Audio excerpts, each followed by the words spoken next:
Hello बच्चों, कैसे हो आप सभी। आज हम यहाँ पर जेई एडवांस 2024 मैथमेटिक्स पेपर 1 के सॉल्यूशंस की बात करने वाले हैं। ठीक है, एक एक क्वेश्चंस को ब्रीफली हम यहाँ पर देखेंगे, एक एक सॉल्यूशन देखेंगे अच्छे से। ठीक है, चलिए स्टार्ट करते हैं इसी के साथ में।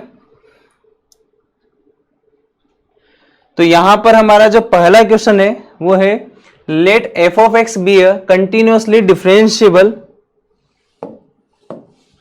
Function on the interval 0 to infinity such that f of 1 is equal to 2 and limit t tends to x t to the power 10 f of x minus x to the power 10 f of t upon t to the power 9 minus x to the power 9 is equal to 1 for each x greater than 0, then for all x greater than 0 f of x is equal to। ठीक है, तो हम यहां पर इस question को कैसे solve करेंगे वो देखते हैं।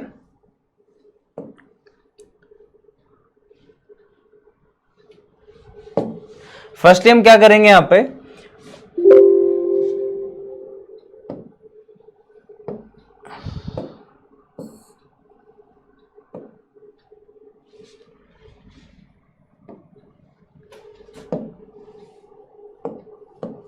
ठीक है, देखो यहाँ पे t to the power 10 f of x minus X to the power 10 f of t upon t to the power 9 minus X की पावर 9 जो है, अगर मैं यहाँ पे t की जगह पे x रखता हूँ, जैसे कि limit t tends to x है, तो ये 0/0 का फॉर्मेट बन जाएगा।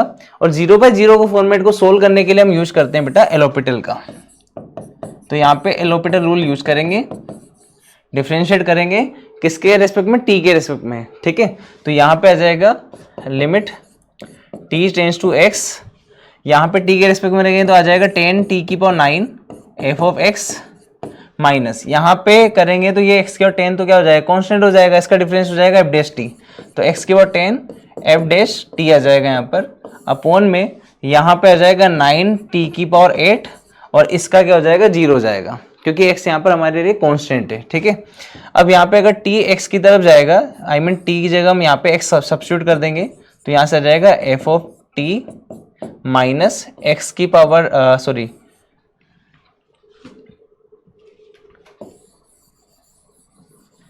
t जो है वो x की तरफ जा रहा है, मतलब अब हम t की जगह x रखेंगे, यहाँ पे चेक करेंगे इसको, तो यह आ जाएगा t x की 10x की और 9 f of x minus x की power 10 f dash x upon में यहाँ पर आ जाएगा 9x की पावर 8।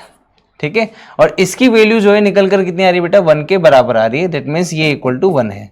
ठीक है, अब यहां से हम इसको सोल्व करते हैं, तो यहाँ पे हम मान लेते हैं कि let f of x is equal to y मान लेते हैं बेटा। ठीक है, तो ये हमारा जो क्वेश्चन है ना, यहाँ पे हम y रखेंगे इसको, तो ये आ जाएगा 10 x की पावर 9 y, ठीक है, माइनस x की पावर 10 f डैश x हो जाएगा dy बाई डी एक्स, और ये जो डिनोमिनेटर में है वो 1 की साइड चला जाएगा, तो यहाँ पे आ जाएगा 9x की power 8।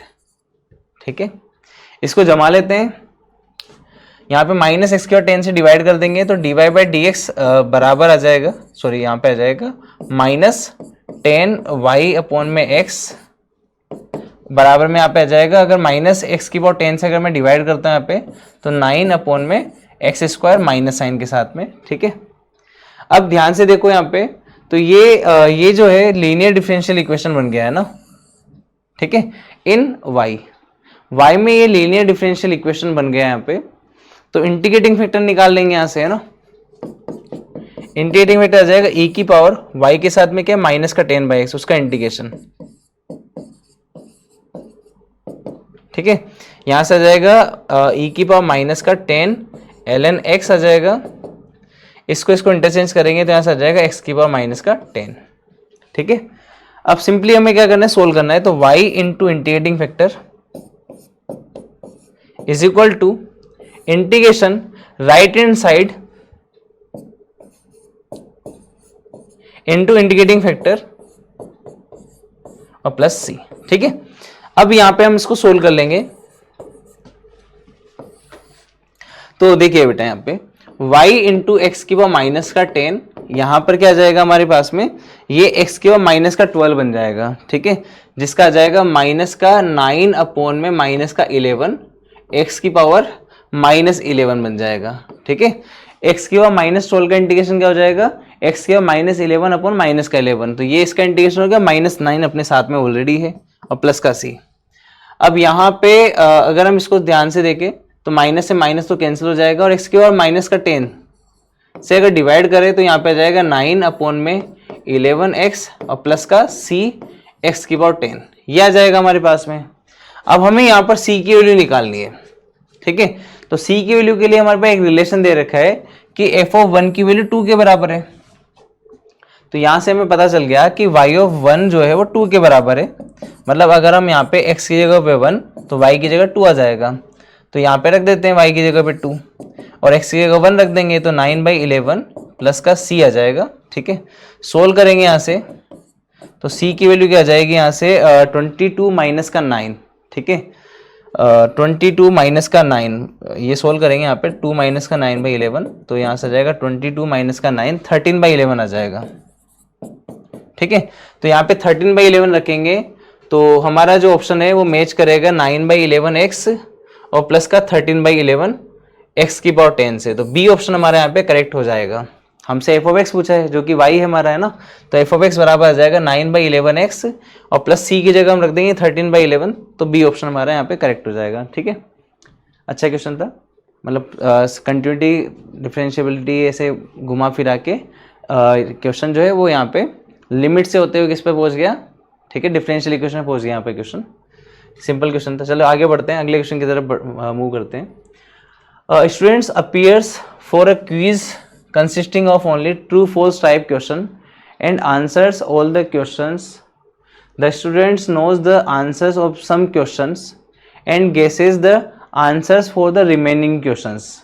Whenever the students knows the answer of a question, he gives the correct answer. अगर वो जानता है कि ये आंसर, ये क्वेश्चन मुझे आता है, तो वो करेक्ट आंसर देगा उसका। ठीक है, assume that the probability of the student giving the correct answer for a question given that he guessed it is 1/2। ठीक है ना, तो उसने बोला है कि assume that the probability of student giving the correct answer for a question given that he has guessed it is 1/2। अगर वो करेक्ट आंसर दे रहा है और वो भी गेस करके, मतलब गिवन है कि वो क्वेश्चन गेस किया हुआ है, तो उसकी probability 1/2। Also assume that the probability of the answer for a question being guessed given that the student's answer is correct is 1/6। अब ये है कि गेस क्वेश्चन है और गिवन है कि आंसर करेक्ट है, तो उस केस में probability 1/6। Then the probability that the student knows the answer of a randomly chosen question is. ठीक है, तो चलिए बेटा इसकी बात कर लेते हैं। यहाँ पर इस क्वेश्चन में अगर हम देखें तो हमारे पास फ्लो चार्ट बन जाता है यहाँ पर। ठीक है, तो लेट सपोज यहाँ पे हम मान लेते हैं कि प्रोबेबिलिटी कि अगर वो यहाँ पे आंसर जानता हो। ठीक है, तो हम बोल देते हैं यहाँ पर कि लेट सपोज जो प्रोबेबिलिटी है अगर वो आंसर जानता है,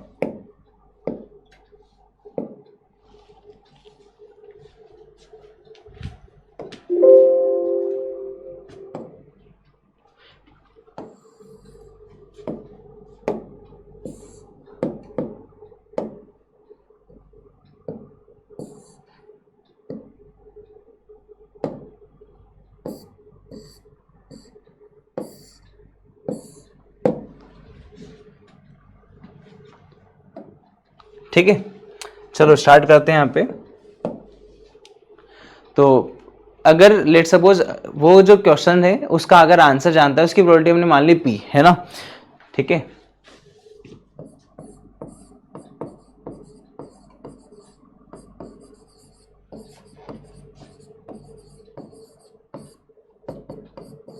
ठीक है, तो हमने क्या बोला कि ये तो है पास होने की प्रोबेबिलिटी, मतलब आंसर सही होने की प्रोबेबिलिटी।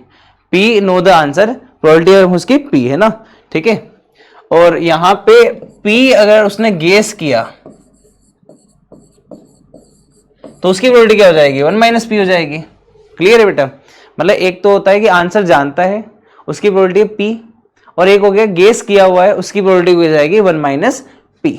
ठीक है, ये तो है कि अगर वो क्वेश्चन जो सेलेक्ट कर रहा है वो जानता है तो उसकी प्रोबेबिलिटी P, और वो ये है कि उसने गेस किया, उसकी प्रोबेबिलिटी क्या हो जाएगी ऑटोमेटिकली 1 माइनस का p हो जाएगी, ठीक है। अब हमें क्या दे रखा है कि probability of whenever the student knows the answer of a question he gives the correct answer. Assume that the probability of the student given the correct answer for a given that he has guessed it, है ना। तो यहाँ पे probability of correct और वो भी कैसा guess किया है, उसकी प्रोबेबिलिटी दे रखी है 1/2, उसकी हमें प्रोबेबिलिटी दे रखी है 1/2 कि भाई करेक्ट आंसर है और वो भी गेस किया हुआ है ना, गिवन है कि गेस किए हुए में से करेक्ट आंसर है, तो 1/2 है उसकी प्रोबेबिलिटी, ठीक है। अब अगर हम आगे बढ़े तो उसमें हमें आगे मिला हुआ है कि also assume that the probability of the answer for a question being guessed given that the students answer is correct is 1/6, ठीक है। तो इसने बोला है कि also that the probability of the answer for a question being guessed given that the student answer is correct, है ना। तो ये दे दिया हमें कि भाई क्वेश्चन तो गेस है और गिवन क्या है करेक्ट आंसर, उसकी प्रोबेबिलिटी हमें दे रखी है 1/6, ठीक है। उसकी प्रोबेबिलिटी हमें दे रखी है 1/6। तो उस केस में हमें यहां पर सोल्व करना है, बताना है हमें then the probability that the student knows the answer of the randomly chosen question is, ठीक है। तो हमें बताना है कि then the probability that the student knows the answer of randomly chosen question is, ठीक है। तो रेंडमली चूजन क्वेश्चन का क्या आंसर होगा वो हमें यहाँ पे बताना है, ठीक है। तो चलिए बेटा इसको देखो ध्यान से, हमारे पास में एक क्वेश्चन पेपर है, उसमें हमारे पास दो ऑप्शन है, या तो हम उसमें गेस कर रहे हैं, ठीक है, या फिर हम उसको जानते हैं।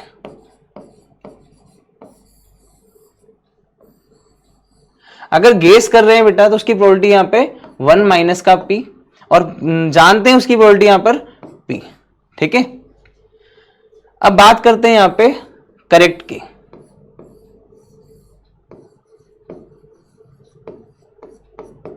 करेक्ट की हम बात करते हैं बेटा, ठीक है। तो करेक्ट की हम बात करेंगे यहां पे, तो गेस अगर कर रहे हो और वो करेक्ट है, गेस अगर कर रहे हो और वो करेक्ट है तो यहां पे 1/2 है, ठीक है।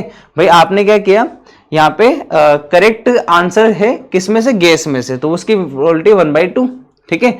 और अगर आप क्वेश्चन जानते हो और वो करेक्ट है तो उसकी प्रोबेबिलिटी साफ लिखा हुआ है यहाँ पे, he knows the whenever the student knows the answer of a question he gives the correct answer। अगर वो जानता है कि वो क्वेश्चन मतलब वो क्वेश्चन को जानता है तो उस केस में उसकी जो प्रोबेबिलिटी हो जाएगी क्वेश्चन करने की वो बिल्कुल करेक्ट हो जाएगी, 100% हो जाएगी, तो उसको बोलेंगे 1 आ जाएगी इसकी, ठीक है।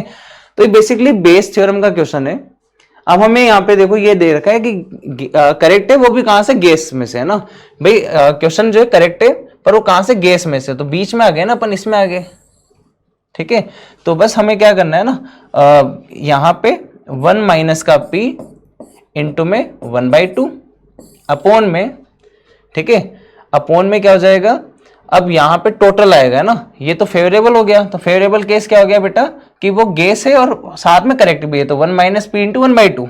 अब हम यहाँ पे टोटल की बात कर रहे हैं तो वो गेस का भी हो सकता है, नो का भी हो सकता है, तो दोनों का लेंगे अपन यहाँ पे, तो 1 माइनस का p इंटू में 1/2 प्लस का यहां पर जाएगा 1 इंटू में p, और ये प्रोबेबिलिटी हमें दे रखी है, यही तो ये प्रोबेबिलिटी है, ठीक है, कि गेस जो है मतलब करेक्ट गिवन है पर कहां से, गेस में से, तो करेक्ट गिवन है कहां से, गेस में से, तो बेस थ्योरम का क्वेश्चन हो गया बेसिकली ये। तो जब हम इसको सोल्व करेंगे यहां से और p की वैल्यू निकालेंगे, ठीक है, तो सोल्व करके जब हम p की वैल्यू निकालेंगे तो p की वैल्यू यहां से आ जाएगी 5/7। सोल्व कर लेंगे यहां से, ठीक है, कैलकुलेशन करना है अपने को, p के लिए यहां से 1/7 आ जाएगी, सॉरी 5/7। वही हमसे पूछा है probability that the student knows the answer of a randomly chosen question is, तो नोज द आंसर, तो उसके लिए हमने p मानी हुई थी, तो p क्या आ गया हमारे पास में 5/7 आ गया, सी ऑप्शन यहाँ पे करेक्ट हो जाएगा, ठीक है। इसी के साथ आगे बढ़ते हैं। सॉरी, x हमारा π/2 से पाई है और कोटेक्स हमें दे रखा है -5/√11। तो देखो π/2 से पाई है तो सेकंड क्वाड्रेंट हो गया, और सेकंड क्वाड्रेंट में कोट कैसा होता है, नेगेटिव होता है, बिल्कुल सही है ना। आगे देखा sin 11x/2 into sine 6x minus cos 6x plus cos 11x/2 sine 6x plus cos 6x is equal to, इनमें से किसके बराबर होगा?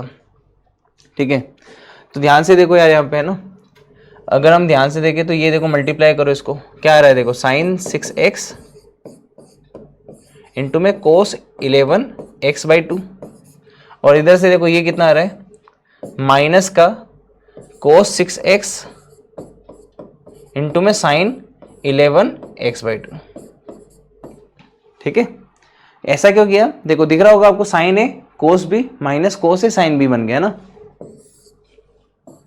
ठीक है, इसी प्रकार से इसको इधर मल्टीप्लाई करो तो क्या बन गया, कोस 6x इंटू में कोस 11x/2 और इधर भी मल्टीप्लाई कर दो तो इधर क्या बन गया, प्लस का साइन 6x इंटू में साइन 11x/2। ठीक है, तो ये भी क्या बन गया भाई, हमारा फॉर्मूला बन गया कोस A cos B plus sine A sine B का। ठीक है, तो देखिए बेटा यहाँ पे साइन ए कोस बी माइनस का कोस ए साइन बी, तो वो बेसिकली क्या हो जाएगा आपका, sine of A minus B आ जाएगा। ठीक है, और प्लस यहाँ पे देखो cos A cos B plus sine A sine B, तो यह क्या आ जाएगा, कोस ए माइनस बी आ जाएगा। ठीक है, सोल्व कर लेंगे यहां से तो हमारे पास में आ जाएगा साइन ऑफ x/2 और प्लस का कोस ऑफ x/2। जब हम इसको सोल्व करेंगे तो यहां से आ जाएगा, राइट। अब हमें ये रिलेशन दे रखा है और इससे हमसे वैल्यू पूछी कि बताओ इसकी वैल्यू क्या आएगी, तो इसको सोल्व कर लेंगे। देखो ये वैल्यू चाहिए ना अपने को, तो हमने क्या किया, sign x/2 plus cos x/2 का होल स्क्वायर लिख लिया, तो वो क्या हो जाएगा, sine square x/2 plus cos square x/2, तो 1 आ जाएगा, प्लस का 2 साइन x/2 कोस x/2 जिसको हम लिख सकते हैं साइन x। ठीक है, 1 प्लस साइन x हो जाएगा।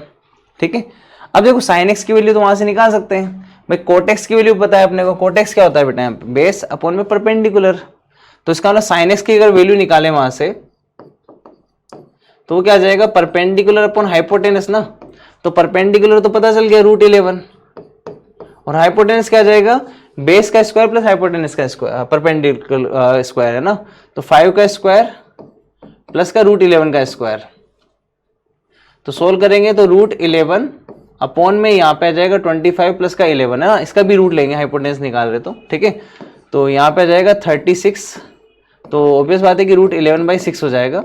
ठीक है, यहाँ पे रख देंगे, तो ये कितना आ गया बेटा, 1 प्लस में √11 अपॉन में 6 आ गया। ठीक है,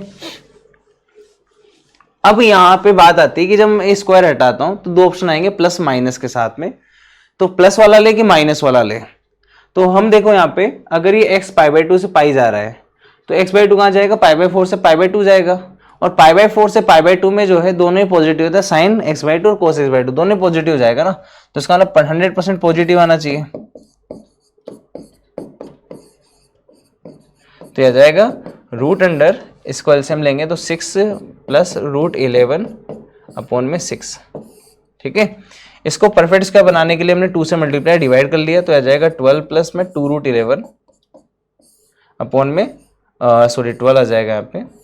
ठीक है, अगर 12 को देखें भाई 11 प्लस 1 है ना, तो वो लिखा हुआ है √11 का होल स्क्वायर प्लस 1 का स्क्वायर प्लस का 2√11, तो वो बन गया क्या, a square plus b square plus का 2ab, तो यहां से हम इसको लिख सकते हैं √11 प्लस 1 का होल स्क्वायर और अपॉन में 12 को हम लिख सकते हैं बेटा 4 × 3 जो कि आ जाएगा 2√3, तो यहां से आ गया √11 प्लस का 1 अपॉन में 2√3, यही तो है ना। तो यहां से अगर मैं देखूँ ऑप्शन, तो ऑप्शन नंबर बी जो है हमारा करेक्ट हो जाएगा। ठीक है, ऑप्शन नंबर बी जो है वो करेक्ट हो जाएगा। चलिए इसी के साथ आगे बढ़ते हैं। हमारा अगला क्वेश्चन यहां पर हो जाता है, consider the ellipse x²/9 plus y²/4 is equal to 1। Let S P, Q be a point in the first quadrant such that P² / 9 plus Q² / 4 is greater than 1. The two tangents are drawn from S to the ellipse of which one meets the ellipse at one end point of the minor axis and the other meets the ellipse at a point t. ठीक है, in the fourth quadrant let r be the vertex of the ellipse with positive x coordinates and o be the center of the ellipse. If the area of triangle ORT is 3/2 then which of the following option is correct. ठीक है, चलिए बेटा फटाफट से देख लेते हैं यहाँ पर। भाई ये तो कंफर्म है कि ये जो पॉइंट है ना वो एस को पी कोमा क्यू, अगर इसको देखो ध्यान से तो ये रिलेशन अपने को गिवन है ना कि P square by 9 plus Q square by 4 greater than 1 है, तो उससे ये पता चल जाता है कि ये जो पॉइंट है वो आउटसाइड द इलिप्स है। ठीक है, चलिए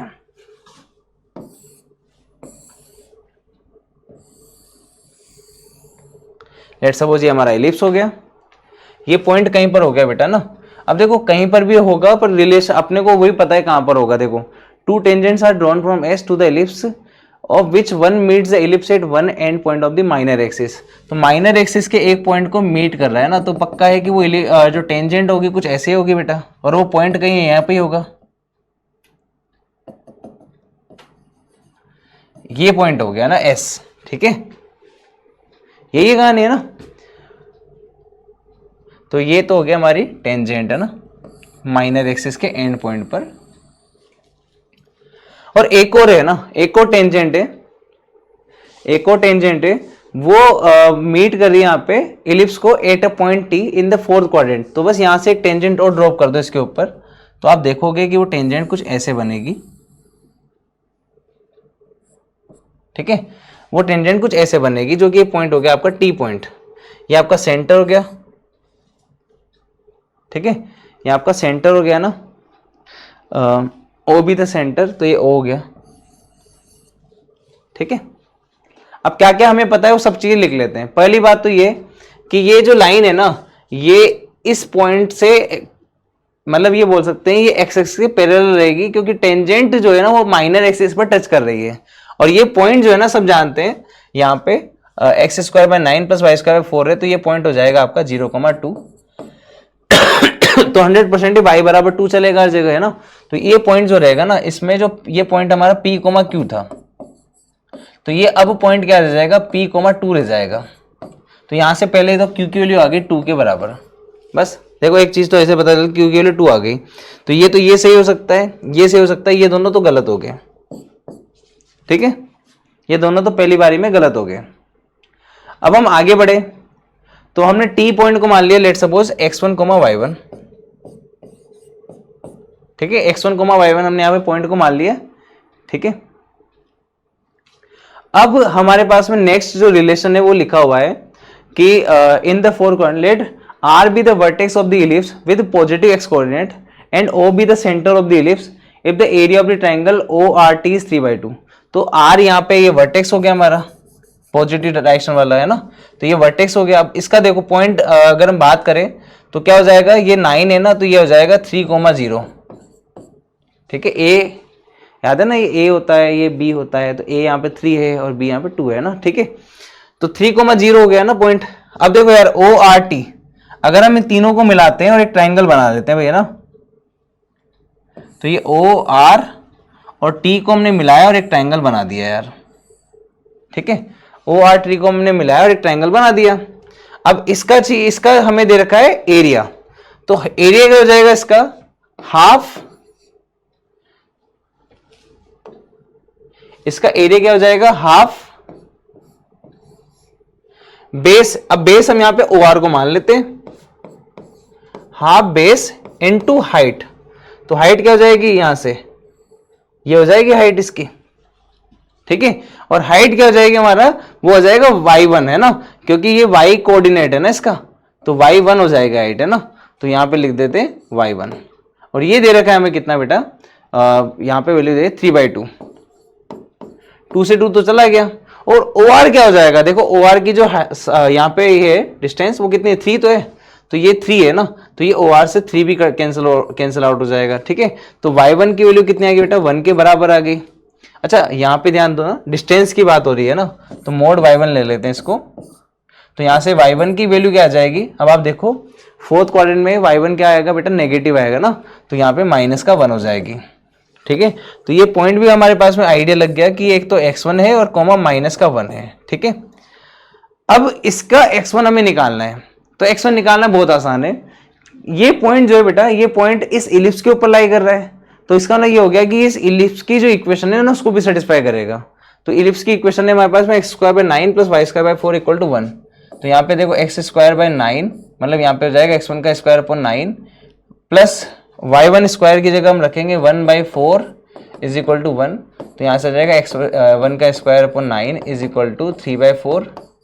यहाँ से आ जाएगा x1 का स्क्वायर = 9 × 3/4 और x1 कितना जाएगा यहाँ से, x1 जो भी है बेटा पॉजिटिव साइड पर है तो इसलिए हम प्लस माइनस में प्लस ही लेंगे। ठीक है ना, आ जाएगा 3√3/2। बस आ गया अपना पास पॉइंट है ना। तो यहाँ पे पॉइंट क्या आ गया, x1 की जगह आ गया 3√3/2, तो पॉइंट आ गया 3√3/2 कॉमा माइनस का 1। ठीक है, अब देखो यार हमारे पास q तो पता चल गया इस रिलेशन से, और हमारे पास जो है p पता चल जाएगा इस रिलेशन से। कैसे पता चलेगा कि यहाँ पे इस पॉइंट से टेंजेंट जो पास होगी वो टेंजेंट जो है p, q से पास होगी और p, q इसको सेटिस्फाई करेगा। ठीक है, तो बस हमें बस वही काम सोल्व कर लेना यहाँ पे है ना। तो इस पॉइंट से पास होने वाले टेंजेंट की इक्वेशन लिख लेंगे। तो सीधी सी बात है कि हम यहाँ पे हमारे पास इक्वेशन क्या है, इलिप्स की x² अपॉन 9 प्लस में y² अपॉन में 4 = 1। तो यहां से आ जाएगा x(x1) जो कि आ जाएगा 3√3/2 प्लस का y/1 = 1। ठीक है, ये आएगा ना यहाँ से x(x1) प्लस y/1 = 1 है ना। ठीक है, इसको सोल्व करेंगे यहाँ पे, तो देखो यार 3 से ये 3 टाइम्स हो जाएगा और √3 से √3 बन जाएगा है ना। तो यहां से आ जाएगा x अपॉन में √3 2√3। ठीक है, माइनस का y अपॉन में 4 = 1। ठीक है, ये इक्वेशन आ गई हमारे पास टेंजेंट की, ये हमारे पास इक्वेशन आ गई टेंजेंट की।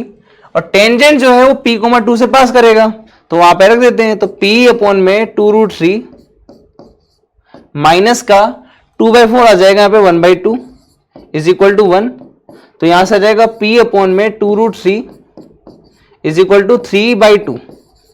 तो सोल्व करेंगे यहां से, तो यह आ जाएगा p = 3√3। खत्म। q ऑलरेडी हम पहले निकाल चुके हैं, p भी निकल गया।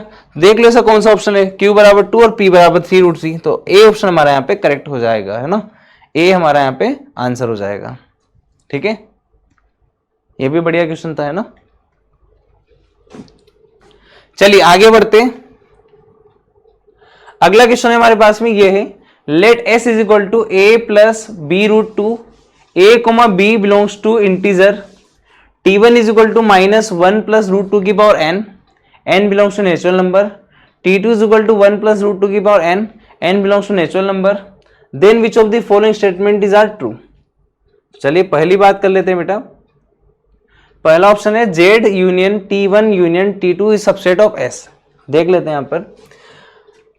अब देखो यहां पे अगर हमें √2 है और b साथ में है ना, तो b और कुछ भी इंटीजर हो सकता है। तो लेट सपोज b को अगर मैंने s में अगर 0 मान लिया, तो अगर मैंने s में b को क्या मान लिया, 0 मान लिया बेटा, तो s क्या हो जाएगा, वो तो हमारा a हो जाएगा ना, और a कोई इंटीजर है। तो पक्का ये हो गया कि जो s होगा ना वो यहाँ पे अगर हम बोले तो यहाँ पे z क्या हो जाएगा, इसका सबसेट हो जाएगा s का। ठीक है, यहां से पता चल गया। इसी प्रकार से t1 की बात कर लेते हैं। अब देखो t1 क्या है, बेसिकली t1 जो है वो भी -1 + √2n है। तो जब मैं इसको ओपन करूंगा बाइनोमियल थ्योरम से, जैसे भी आप ओपन करोगे तो हर बार टर्म जो है ना वो √2 के साथ आएगा या इंटीजर आएगा। तो इंटीजर आएगा तो भी s है, तो भी क्या s है। और अगर 1 + √2 है इस फॉर्म में आता है, a + b√2 की फॉर्म में आएगा तो वो भी s है। तो इसका मतलब t1 भी जो है वो सबसेट है s का, क्योंकि t1 is also in the form of a + b√2। ठीक है, अब t2 की बात कर लेते हैं। तो t2 भी कुछ ऐसा नजर आ रहा है जैसा t1 नजर आ रहा है, तो 100% t2 भी क्या हो जाएगा, आपका सबसेट हो जाएगा s का। तो डेट मींस यहाँ पे बोल सकते हैं कि तीनों का यूनियन जो है सबसेट होगा s का। ठीक है, बिल्कुल सही जवाब है ना। चलिए अगला देखते हैं। दूसरा है कि t1 इंटरसेक्शन 0,1024 1/2024 5 आएगा। ठीक है, तो मतलब t1 जो सेट है अगर मैं उसका इस सेट के साथ में इंटरसेक्शन लेता हूं तो 5 आना चाहिए। तो देख लेते हैं यार यहाँ पर, देखो हम जान रहे T1 की बात कर रहे हैं बेटा, तो माइनस का 1 प्लस का √2 क्या होगा बेटा, फ्रैक्शन हो जाएगा, या फिर बोल सकते हैं कि लेस देन 1 होगा। भाई √2 क्या होता है 1.414, -1 करूंगा तो 0.414 बचेगा, जो कि पक्का फ्रैक्शन होने वाला है। ठीक है, अब उसकी पावर में n लगा देते हैं, तो आपको पता है फ्रैक्शन की पावर में अगर n लगाते हैं तो उतना ही वैल्यू क्या होता जाएगा, छोटा होता चला जाएगा, छोटा होता जाएगा। अब कितना छोटा हो सकता है बेटा, यहाँ पे छोटा होता होता 0 तक आ सकता है ना, 0 तक आ सकता है। तो पक्का है कि 0 से 1/2024 में किसी न किसी हाईएस्ट पावर के लिए ये पॉसिबल है कि इनके बीच में आ जाए। ठीक है ना भाई, किसी न किसी हाईएस्ट पावर अगर हम रखें यहाँ पर, तो ये पॉसिबल है कि 0 से 1/2024 के बीच में भी T1 लाई करे। तो ऑब्वियस बात है कि यहाँ पे इसका भी कोई मतलब इसमें भी कोई आंसर्स आएंगे, 5 तो हमारा आंसर नहीं होगा, तो बी ऑप्शन तो हमारा गलत हो जाएगा। ठीक है, किसी न किसी n के लिए पक्का है कि इसकी वैल्यू जो है 0 से 1/2024 में तो आएगा। ठीक है, चलिए अब बात करें T2 की, क्योंकि अगला ऑप्शन T2 के लिए है। तो अगर मैं T2 की बात करूं यहाँ पे, तो 1 प्लस √2 है, और 1 प्लस √2 क्या होगा बेटा, ग्रेटर देन 1 होगा। तो अगर मैं इसकी पावर में n रखूं, तो आपको पता है ना कि जैसे जैसे n बढ़ेगा अब वैल्यू बढ़ती चली जाएगी, और जैसे जैसे n इन्फिनिटी की तरफ जा रहा होगा तो वैल्यू इन्फिनिटी की तरफ जा रही होगी। तो 100% देखो यहाँ पे 2024 से इन्फिनिटी के इसमें कहीं बार सॉल्यूशन मिलेगा T2 का। तो ऐसा है कि इनका अगर इंटरसेक्शन लेंगे तो 5 के बराबर तो नहीं आएगा, तो ये ऑप्शन तो करेक्ट हो जाएगा। ठीक है, अगला ऑप्शन हमारे पास में for any given a, b belongs to integer cos pi into a plus b √2 plus iota sine pi a plus b √2 belongs to integer if and only b बराबर 0। तो ध्यान से देखो बेटा, ये है ना, ये इंटीजर तब होगा जब ये पार्ट हमारा 0 जाए, इमेजिनरी पार्ट हमारा क्या हो जाए बेटा, 0 के बराबर हो जाए। अब ये 0 कब होगा, ध्यान से देखना, ये 0 तभी होगा ना बेटा जब यहाँ पे ये पाई इंटीजर बने, क्योंकि हम जानते हैं साइन n पाई की वैल्यू 0 होती है। तो ये 0 तब बनेगा जब ये इंटीजर बने, ये इंटीजर बने। अब ये इंटीजर कब बनेगा बेटा, तो ये अभी इंटीजर हमने बना दिया था, ये b बराबर इंटीजर बनेगा, तो b बराबर 0 पे ये इंटीजर बनेगा, बस तभी ये आयोटा यहां से हट पाएगा। तो इसका मतलब पक्का है कि उसके लिए b बराबर 0 होना चाहिए। तो सही बात है, डी ऑप्शन हमारा करेक्ट हो जाएगा। तो यहाँ पे आंसर क्या क्या आ जाएंगे, a, c और d आ जाएगा। ठीक है, अगला देखते हैं यहाँ पर, let r square denotes the r cross r, let s is a b c such that a b c belongs to r and ax square plus 2bxy plus cy square is greater than 0 for all x, y belongs to r square minus 0, 0। ठीक है, then which of the following statement is are true. तो इनमें से कौन से options correct है वो देखते हैं। पहला अगर देखो यार ध्यान से, तो ये क्वाड्रेटिक की तरह नजर आ रहा है। कैसे नजर आएगा आपको, अगर मैं इसको y स्क्वायर से डिवाइड कर दूं तो आ जाएगा x/y का होल स्क्वायर प्लस का 2b x/y और प्लस का यहाँ पे आ जाएगा c और ग्रेटर देन 0। भाई ये y स्क्वायर रहेगा, उसको तो हमने कॉमन ले लिया था, 0 में डाल दिया, क्योंकि y जो है 0 तो हो ही नहीं सकता, तो जो भी होगा पॉजिटिव आएगा, y स्क्वायर है ना। ठीक है, अब हम आगे बढ़े इसमें, तो देखो यहाँ पे क्वाड्रेटिक बन रही है, इसको t मान ले तो ad square plus 2bt plus c है ना। तो क्वाड्रेटिक बन रही है और वो भी ग्रेटर देन 0, वो भी x y की हर एक वैल्यू के लिए, दैट मीन्स तो हम बोलते हैं t की हर एक वैल्यू के लिए। वो तभी पॉसिबल है अगर कोई क्वाड्रेटिक x की हर एक वैल्यू के लिए पॉजिटिव हो रहा है, दैट मीन्स वहां पे d नेगेटिव आ रहा होगा और जो कोफिशिएंट है पॉजिटिव आ रहा होगा। तो d हमारा यहाँ पे क्या हो जाएगा बेटा, नेगेटिव हो जाएगा, और a हमारा कैसा हो जाएगा, पॉजिटिव हो जाएगा। ठीक है, d सोल्व कर लेंगे इसके लिए, तो क्या आ जाएगा 4b स्क्वायर माइनस का 4ac लेस देन 0। तो यहाँ से 4 हट जाएगा तो b स्क्वायर आ जाएगा यहाँ पे लेस देन ac। तो ये कंडीशन सेटिस्फाई होना जरूरी है। ठीक है, तो चलिए भाई पहली बात कर लेते हैं। पहला केस है कि 2,7/2,6 बिलोंग्स टू s। तो ये तभी होगा ना बेटा कि अगर ये abc है तो b स्क्वायर जो है वो लेस देन ac होना चाहिए, तो इसका स्क्वायर कर लो और वो लेस देन होना चाहिए abc के। कितना रहा है 49 में 4, कितना रहा है 12, 49 में 4 कितना होता है बेटा 16 पॉइंट समथिंग होता है, 16 point something, sorry 12 point something होता है। 12 पॉइंट समथिंग के 12 से कम हो सकता है क्या? नहीं होगा, तो ये ऑप्शन तो गलत हो गया हमारा। ठीक है, दूसरा ऑप्शन की बात कर लेते हैं, वापस से वही कहानी है ना, इसमें भी इसका स्क्वायर जो होगा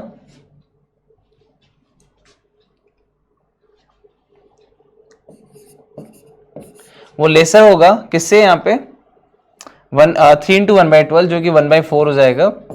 ठीक है, B square is less than 1/4 हो जाएगा यहाँ पे। ठीक है, इसको इधर लेकर आ जाते हैं तो 4b² बराबर लेस देन 1 आ जाएगा, जिसको हम ऐसे भी लिख सकते हैं अगर रूट लेते हैं तो mod 2b is less then 1। ठीक है, mod 2b is less then 1, तो यहाँ पे बी ऑप्शन हमारा करेक्ट होता नजर आ रहा है। ठीक है, बी ऑप्शन हमारा यहाँ पे करेक्ट होता नजर आ रहा है। चलिए अगला देखते हैं। यहाँ पे अगला ऑप्शन है for any given A B C belongs to S the system of linear equation has a unique solution. अब ये यूनिक सॉल्यूशन कब होगा बेटा? जब इसका डेल्टा 0 के बराबर ना हो। तो डेल्टा क्या हो जाएगा इसके अंदर? डेल्टा हो जाएगा हमारा ए बी बी और सी। सोल्व कर लेंगे इसको तो ए सी माइनस का बी स्क्वायर, और ये 0 के बराबर नहीं आना चाहिए। तो ध्यान से देखो, यहां पे जो है ए सी माइनस का बी स्क्वायर अगर हम निकालें तो वो तो ग्रेटर देन 0 आ रहा है ना। ए सी तो बी स्क्वायर से ज्यादा है, तो ये बी स्क्वायर से ज्यादा है और ये बी स्क्वायर है, तो कभी मिलके 0 हो सकता है क्या? नहीं हो पाएगा। तो ये तो नॉट इक्वल टू 0 आ गया। तो डेल्टा अगर नॉट इक्वल टू 0 है तो 100% है कि इसका यूनिक सॉल्यूशन आएगा। तो सही है, ABC है ना। अगला देखते हैं यहाँ पर, for any given ABC the system of linear equation has a unique solution. तो इसको भी देख लेते हैं, इसका भी डेल्टा जो है 0 के बराबर नहीं आना चाहिए। तो ध्यान से देखो कि a+1 b और c+1 यहाँ पर आ जाएगा। सोल्व कर लेंगे यहाँ पे तो a+1 इंटू c+1 तो आ जाएगा AC प्लस का a प्लस का c और प्लस का 1 और माइनस का b स्क्वायर। ठीक है, अब देखो ये तो पक्का है कि AC माइनस का b स्क्वायर कर रहे हो तो पॉजिटिव है ना, ये तो पॉजिटिव है आपका भाई, ये चीज और ये चीज मिलके तो पॉजिटिव है। a भी पॉजिटिव है, 1 भी पॉजिटिव है। अब c की बात कर लेते हैं, c कैसा होगा, है ना, c कैसा होगा। तो ध्यान दो कि अगर हम ये फंक्शन ले रहे हैं तो f(0) जो होगा ना भाई, अगर आपका ग्राफ जो है वो पॉजिटिव है, हर एक x की y की वैल्यू के लिए पॉजिटिव है, तो पक्का है कि उसका ग्राफ जो है कहीं ऊपर कट करेगा। तो पक्का 100% है कि c भी कैसा होगा, पॉजिटिव होगा। तो यहाँ पे c भी कैसा हो गया, पॉजिटिव हो गया। तो ये ओवरऑल वैल्यू क्या हो गई, पॉजिटिव हो गई, तो 0 तो होगी नहीं। तो इसका ना DB हमारा बिल्कुल सही हो गया कि यहाँ पे यूनिक सॉल्यूशन आएगा डेल्टा, क्योंकि नॉट इक्वल टू 0 है। ठीक है, चलिए इसी के साथ आगे बढ़ते हैं। अगला क्वेश्चन है, let R³ is equal to let R³ denotes the 3-dimensional space. Take 2 points P1, 2, 3 and Q4, 2, 7. Let distance x, y denotes the distance between 2 points x and y in R³. Let S is the set x belongs to R³. Distance x, p whole square minus distance x, q whole square is equal to 50 and t is equal to subset y belongs to R³. Distance y, q belongs whole square minus distance y, p whole square is equal to 50. ठीक है, इसको solve कर लेते हैं यहाँ पे।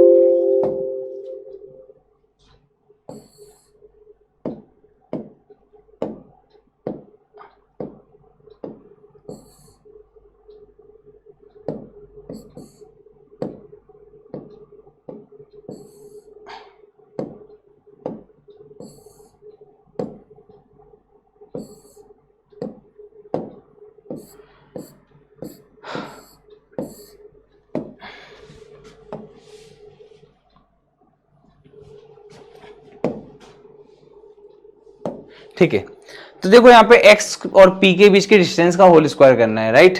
x और p के बीच के डिस्टेंस का होल स्क्वायर करना है। ठीक है, और यहाँ पे भी डिस्टेंस x और q का होल स्क्वायर करना है भाई, है ना। ठीक है, डिस्टेंस बिटवीन x और q का होल स्क्वायर करना है यहाँ पर भी। ठीक है, तो स्टार्ट करते हैं यहाँ पर। तो x और y जो है वो यहाँ पे r का ही सेट है, राइट। x और y जो है डेनोस यहाँ पे क्या है, ये जो R³ है R का ही सेट है। ठीक है, तो यहाँ पे हम इसको सोल्व कर लेते हैं।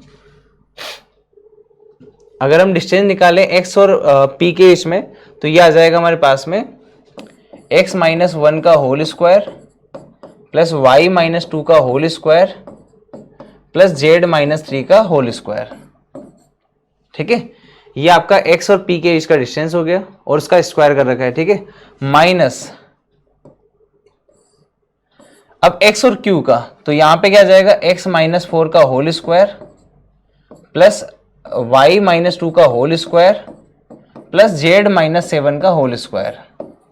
ठीक है, अब आपको बस सब्ट्रैक्ट करना है यहाँ पे ना, इसको स्क्वायर ओपन करके जब आप सब्ट्रैक्ट करोगे तो फाइनली हमें क्या मिलेगा वो लिख देता हूं मैं यहाँ पे मिलेगा 6x प्लस का 8z माइनस का 105। ठीक है, 6x प्लस का 8z माइनस का 105 और ये हमारा बराबर 0। तो ये हमारा सेट क्या हो गया, S हो गया। ठीक है, अब यहाँ पे क्या है, y और q के बीच में डिस्टेंस, तो y भी क्या हो जाएगा आपका, है ना, x y z ले लेते हैं ना। तो यहाँ पे जब हम इसको सोल्व करेंगे, इस बार ये जो टर्म है ना ये आगे आ जाएगी और ये वाली टर्म पीछे चली जाएगी। तो वहां से हमारे पास में आ जाएगा t हमारे पास आ जाएगा 6x प्लस का 8z माइनस का 5 इज इक्वल टू 0। ठीक है, 6x प्लस का 8z माइनस का 5 इज इक्वल टू 0। अब देखो यहां से हम क्वेश्चंस को सोल्व करना चालू करते हैं।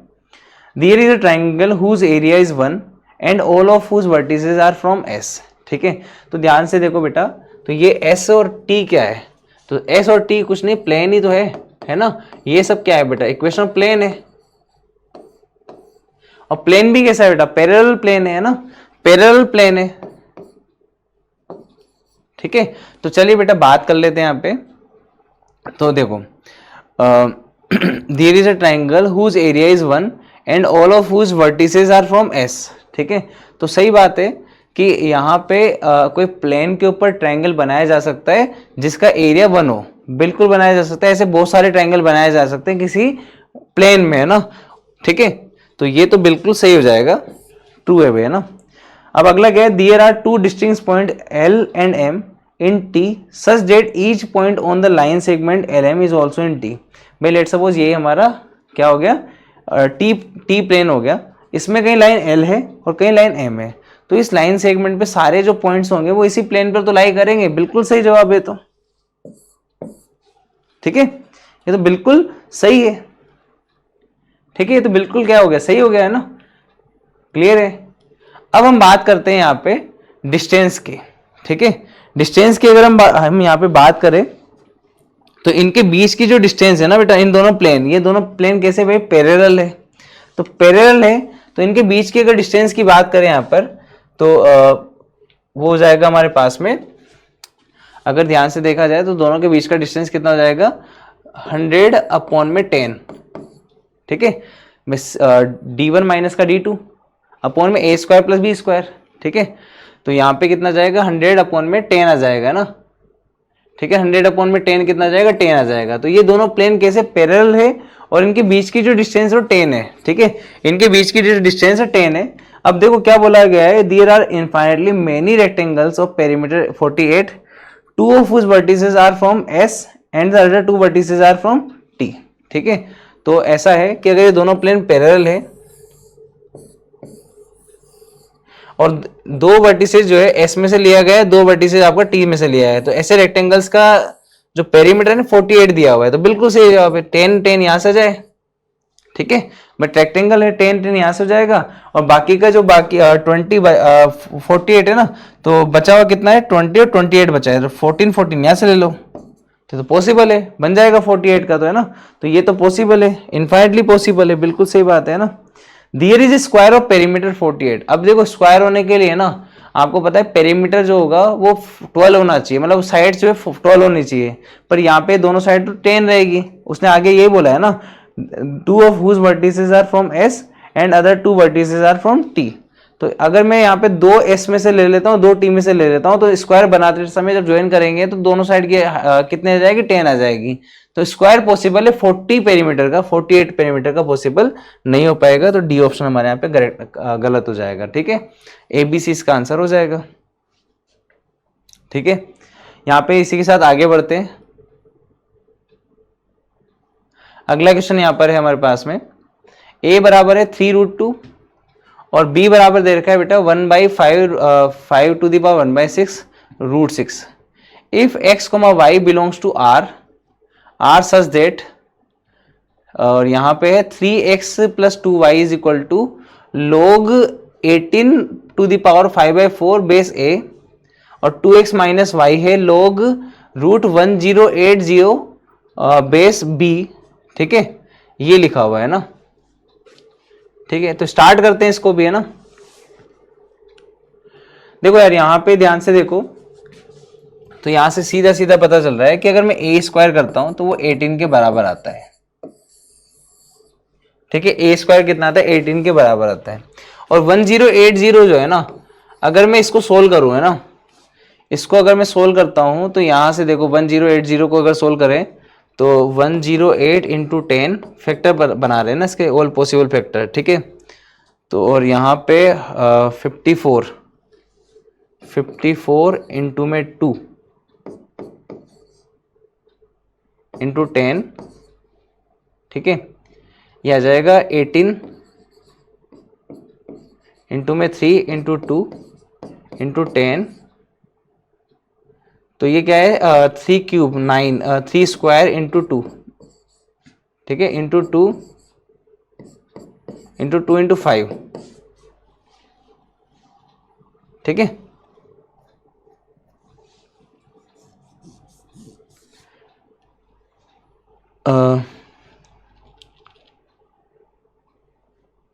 थ्री का स्क्वायर, ये 3 भी तो है ना, 3 का स्क्वायर इंटू में 2, तो 18 हो गया आपका, है ना। और इंटू में 3 इंटू में 2 इंटू में 10 इंटू 5, है ना, ये आ जाएगा। ठीक है, ध्यान से देखो, तो यहाँ से देखो 3³ बन गया, इंटू में 2³ बन गया, इंटू में 5 बन गया। तो इसको ऐसे लिख सकते हैं 6 की पावर 6 का क्यूब इंटू 5 बन गया, है ना। 6 का क्यूब इंटू 5 लिखा हुआ है ना ये। ठीक है, 6 का क्यूब इंटू 5 लिखा हुआ है। और इसकी पावर अगर मैं इसको यहां पे उस फॉर्म में लिखना चाहूं, ठीक है, तो आप ये देख सकते हो, मैं इसको ऐसे लिख सकता हूँ √6 की पावर 6 है और 5 की पावर 1/6 की पावर 6 है, ऐसे लिख सकता हूँ ना इसको। ठीक है, तो इसको मतलब मैं कंप्लीट ऐसे लिख सकता हूँ b की पावर 6, b की पावर -6 है ना। ठीक है, b की पावर -6 लिख सकता हूं, खत्म हो गया काम, है ना। अब देखो √1080 क्या बन गया मेरे पास में, b की पावर -6 बन गया, खत्म। सॉरी, क्या बना यहाँ पे, √1080 है ना, अरे यहाँ पे 1/2 भी आएगा ना, ये तो 1080 लिखा अपन है ना, ये तो सारा 1080 है ना, और ये रूट है तो यहाँ पे 1/2 पे आ जाएगा, इसका ना b की पावर -3 लिख सकते हैं इसको। ठीक है, तो बस सोल्व कर लेते हैं हम इसको। यहाँ पे ध्यान से देखो, दो इक्वेशन है हमारे पास में, एक ये और एक ये है। ठीक है, तो एक आ जाएगी 3x प्लस का 2y बराबर log, ठीक है, 18 को हम लिख सकते हैं a²।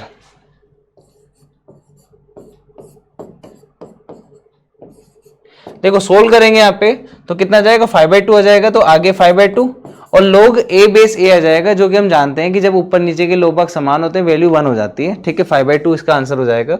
ठीक है, और इसी प्रकार से दूसरी इक्वेशन को सोल्व कर लेंगे यहाँ पे, तो 2x माइनस का y, ये अभी जैसे हमने किया कि यहाँ पे b के -3 आएगा, तो log b के -3 और बेस b, तो इसका आ जाएगा -3।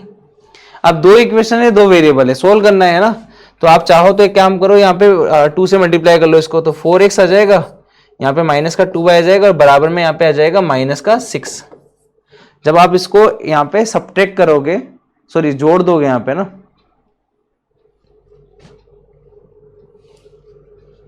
ठीक है, जोड़ दोगे यहाँ पे तो 7x आ जाएगा यहाँ पे, और वहां पे कितना आ जाएगा 5/2 माइनस का 6, तो माइनस का 7/6 आ जाएगा।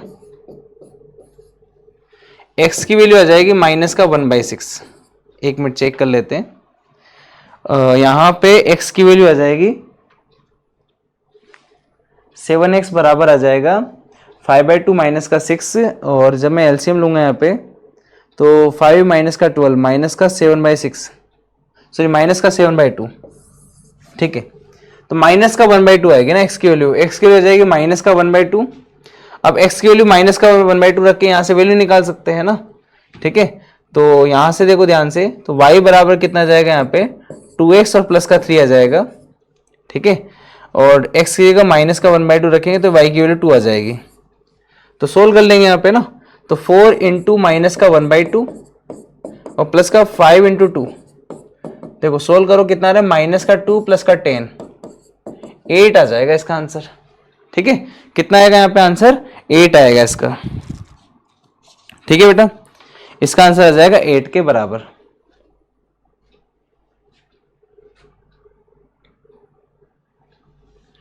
अगला क्वेश्चन यहाँ पर, let F of X is equal to X to the power 4 plus A X cube plus B X square plus C B A polynomial with real coefficient such that F of 1 is equal to minus का 9।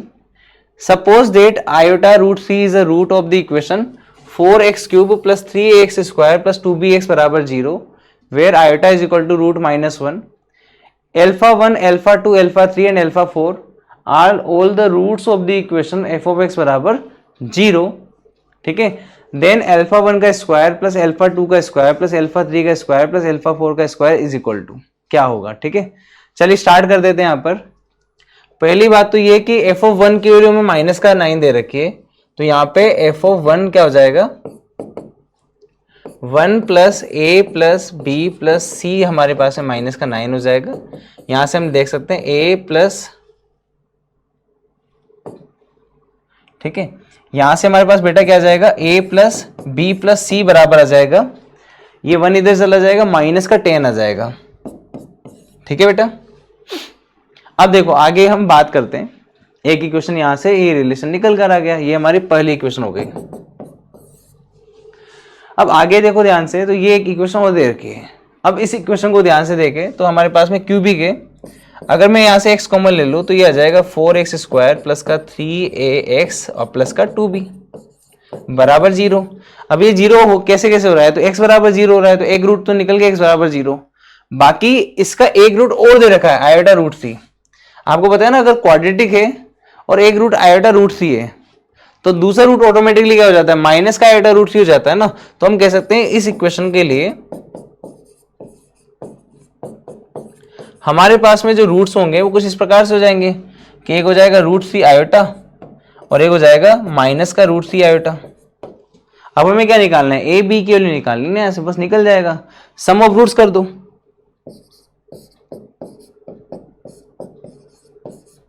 वो कितना जाएगा, minus का 3a/4 आ जाएगा, ठीक है।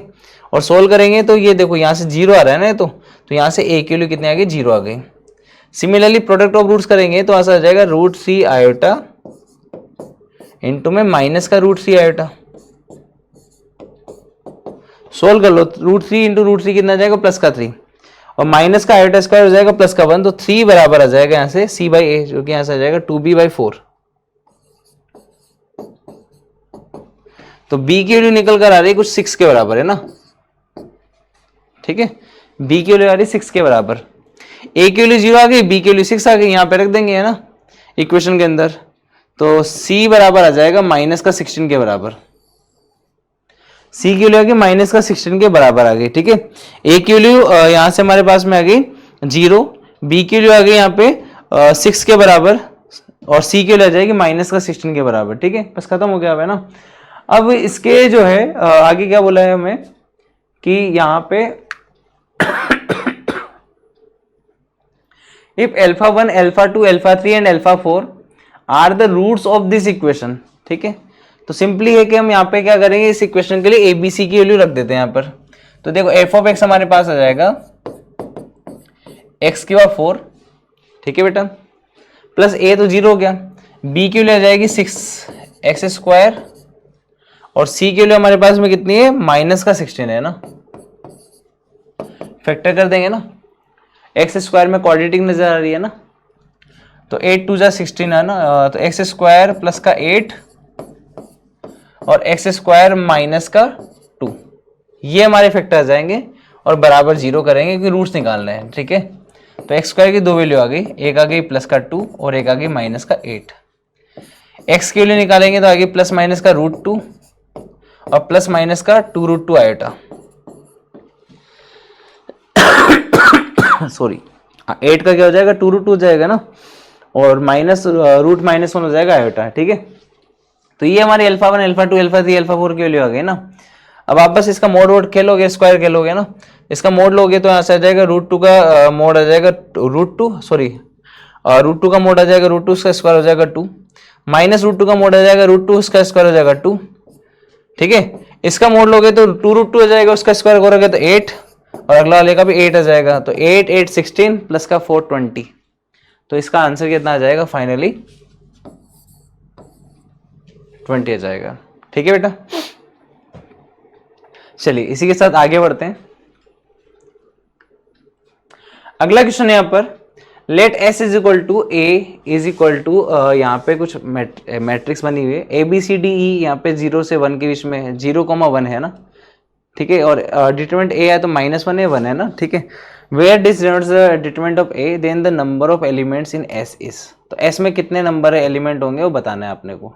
चलो कर लेते स्टार्ट, ठीक है भाई। ABCD 0 या 1 हो सकता है, और डिटरमिनेंट a की वैल्यू -1 या 1 होगा, ठीक है। सोल्व कर लेते हैं इसको, डिटरमिनेंट को इससे ओपन कर लेते हैं, तो 0 इंटू समथिंग 0 हो जाएगा, माइनस का 1 तो e माइनस का BC, ठीक है ना, e माइनस का BC प्लस का 1 d माइनस का AC। ये तो हमने डिटरमिनेंट को सोल्व कर लिया, ठीक है। यहां से तो 0 आ जाएगा, प्लस का BC और माइनस का AC, तो C कॉमन ले लेंगे तो B माइनस का A, ठीक है। और यहां से आ जाएगा D माइनस का E, ये आ गया हमारा डिटरमिनेंट A। अब इसकी जो वैल्यू है ना, या तो +1 होगी या फिर -1 होगी, ये है इसकी वैल्यू, ठीक है। अब यहाँ पर हम केस बनाना चालू करेंगे, तो यहाँ पे 2 केस बनेंगे, वो डिसाइड कौन करेगा, C डिसाइड करेगा, ठीक है। तो केस 1 हम देख लेते हैं बेटा। हमने कहा कि जो C की वैल्यू है 0 के बराबर है। अब समझो यहाँ पर अगर C की वैल्यू 0 हो गई तो D माइनस E की जो डायरेक्ट वैल्यू है वो या तो प्लस होगी 1 या फिर माइनस होगी 1, ठीक है। +-1 होगी यार, है ना, ये हो सकता है ना, D माइनस E की वैल्यू +-1 होगी। अब इसमें ऑप्शन क्या क्या हो गया ना, या तो D 0 होगा तो E 1 हो जाएगा, तो -1 आ जाएगा, क्योंकि इन्हीं में से तो लेना है अपने को 0 में से ना, या फिर D जो है वो 1 हो जाए और E 0 हो जाए, यही पॉसिबिलिटी है +-1 बनाने के लिए, ठीक है। ये तो हो गया आपका D और E के लिए। तो हमारे पास D और E के कितने पेयर हो गए, 2 पेयर हो गए, 0,1 या 1,0। अब इसी प्रकार से B माइनस A की बात कर लेते हैं। अब B माइनस A तो 0 से मल्टीप्लाई होकर कुछ भी हो सकता है भैया ना, या तो ये 0 जाए, ये 0 जाए, ये 1 हो जाए, ये 1 हो जाए, ये 0 जाए, ये 1 हो जाए, ये 1 हो जाए, 0 जाए। तो ऐसे कितने 4 पेयर हो गए, तो 4 और 2 पेयर हो गए ना। तो दिस एंड दिस है ना, तो 4 × 2 कितना हो जाएगा 8। तो यहाँ पे 8 केसेस आ गए ना, टोटल हो गए 8, है ना, केस 1 से। अब केस 2 की बात कर लेते हैं। केस 2 की बात करेंगे तो केस 2 में हमने मान लिया C की वैल्यू 1, क्योंकि C की 2 वैल्यू हो सकती है, तो 0 होगी या फिर 1 होगी। तो अगर हमने 1 ले लिया यहाँ पे, तो यहाँ पे आ जाएगा B माइनस का A प्लस का D माइनस का E बराबर आ जाए +-1, ठीक है।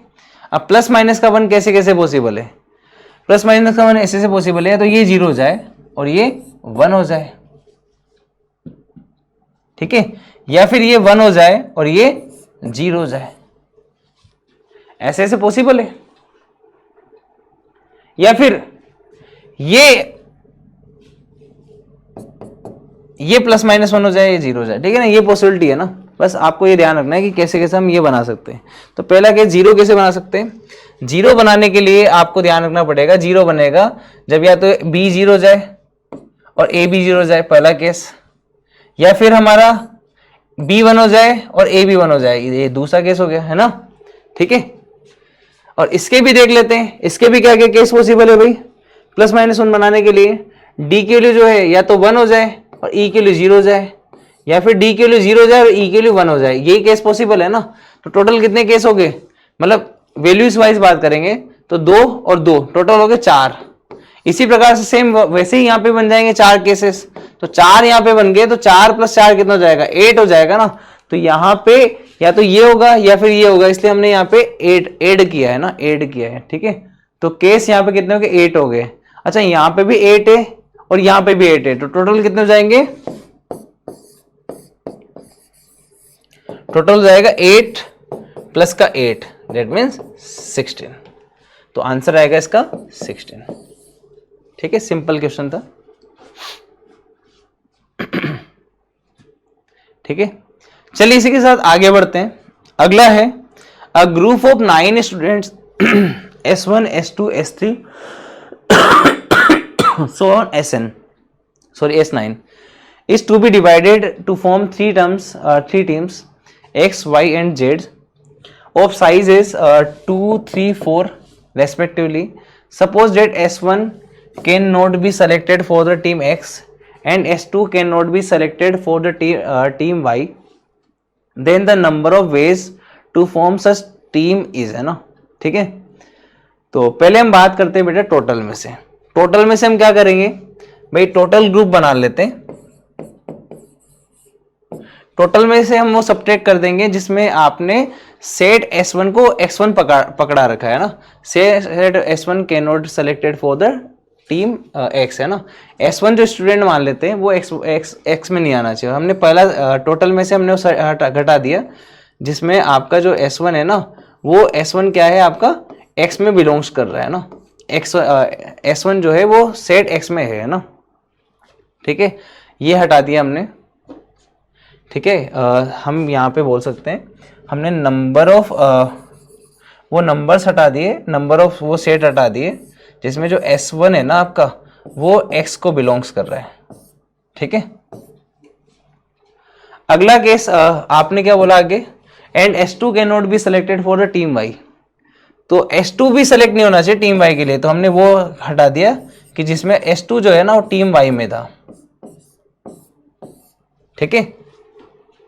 क्लियर है।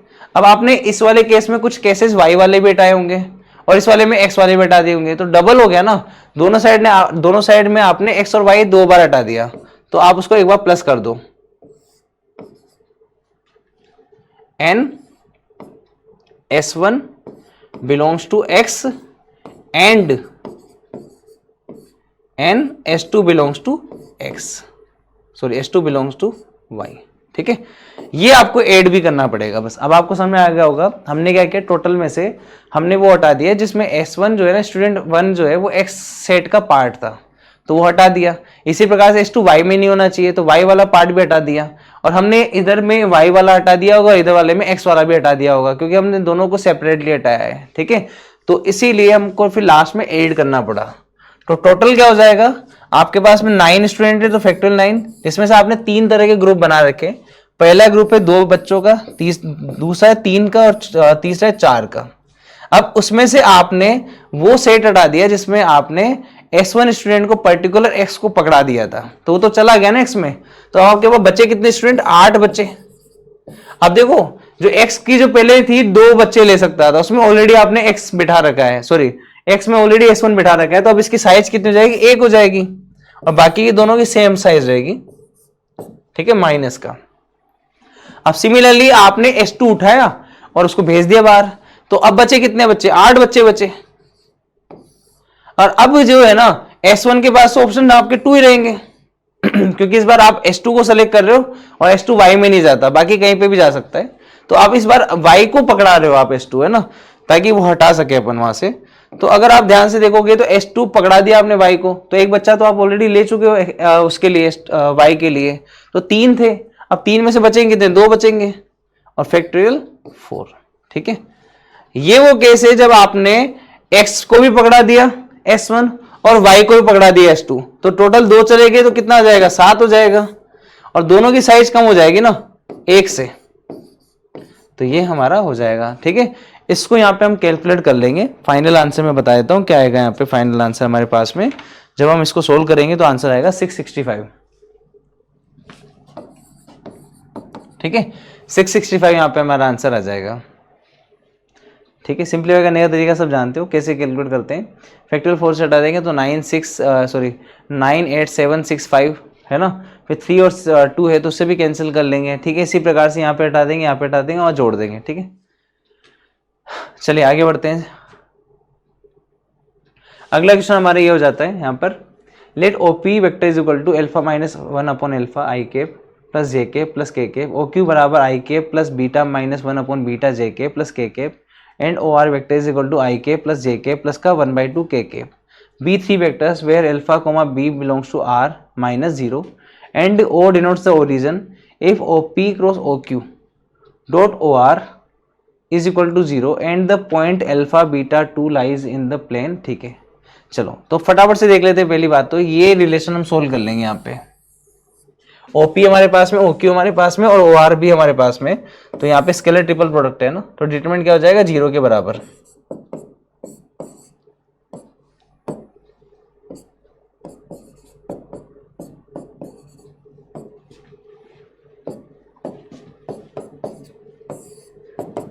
ठीक है, बस आपको डिटरमिनेंट सोल्व करना है, ना।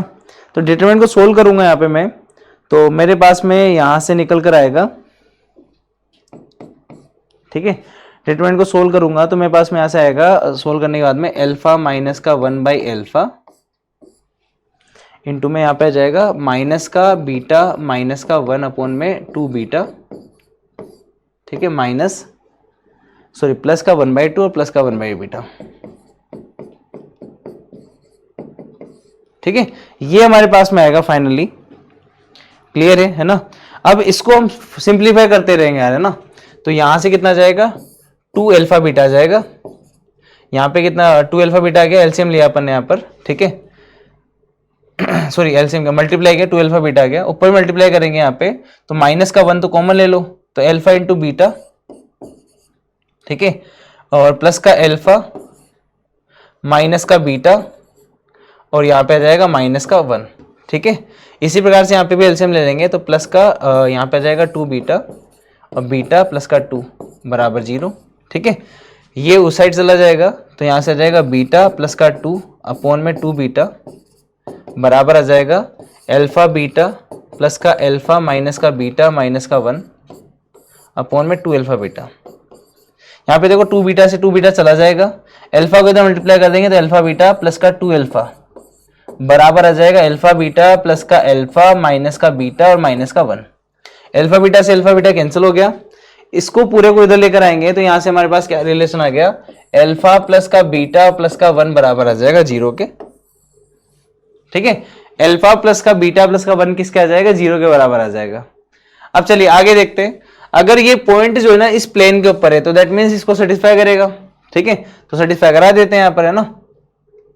तो क्या आ जाएगा यहाँ पे आ जाएगा, देखो ध्यान से, अगर मैं उसको सेटिस्फाई कर रहा हूं तो यहाँ पे आ जाएगा 3 अल्फा प्लस का 3 बीटा माइनस का 2 और प्लस का L बराबर 0।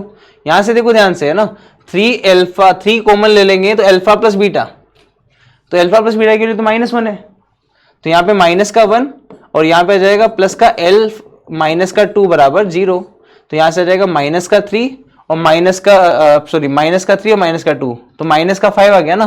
L के लिए कितने आ जाएगी, प्लस का 5 आ जाएगी, L के लिए कितने आ जाएगी, प्लस का 5 यहाँ पर हमारे पास में आ जाएगी, ठीक है। तो L की वैल्यू यहाँ पे प्लस का 5 आ जाएगी, ऑप्शन चेक कर लेंगे यहाँ पे, ठीक है। प्लस का 5 करेक्ट है। चलिए आगे बढ़ते हैं इसके साथ में। अगला क्वेश्चन है हमारे पास में, let x be a random variable and let p x x बराबर x denotes the probability that x takes the value x.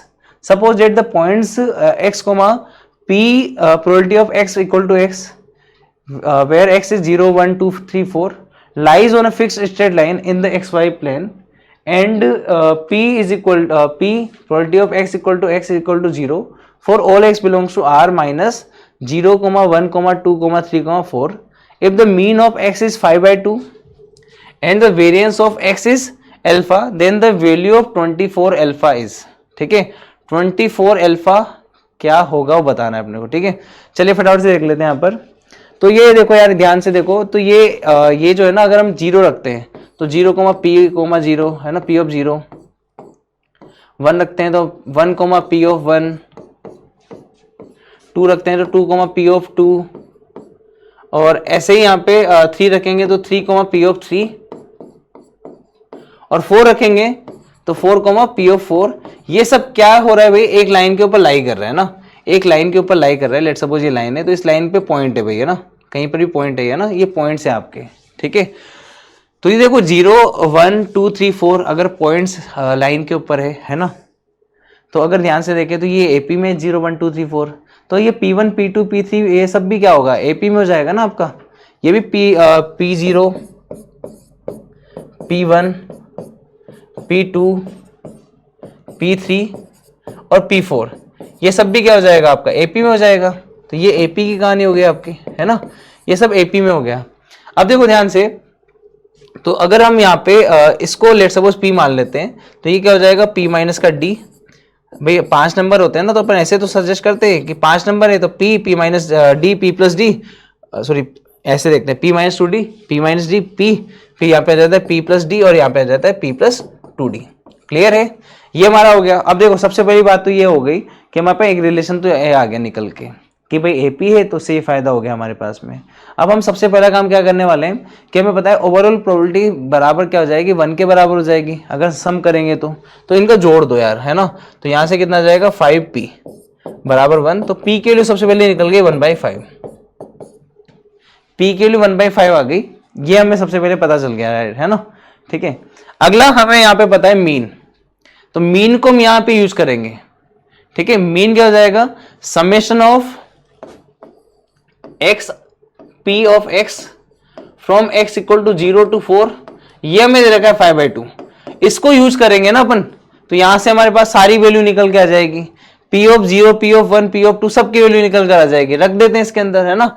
तो यहाँ पे देखो 0 रखेंगे तो 0 जाएगा, 1 रखेंगे तो p ऑफ 1 आ जाएगा, 2 रखेंगे तो 2p ऑफ 2 आ जाएगा, 3 रखेंगे तो 3p ऑफ 3 आ जाएगा। इसी प्रकार से यहाँ पे 4 रखेंगे तो 4p ऑफ 4 आ जाएगा, और ये सब मिला के कितना है बेटा 5/2 है, ठीक है। ये सब मिला के 5/2 है। अब देखो यहाँ पे सोल्व करते हैं, p ऑफ 1 रखेंगे इसके अंदर, तो p ऑफ 1 कितना है, p माइनस का d रख देते हैं, तो यहां से हमारे पास में वैल्यूज क्या क्या निकल कर आएगी वो देख लेते हैं, है ना।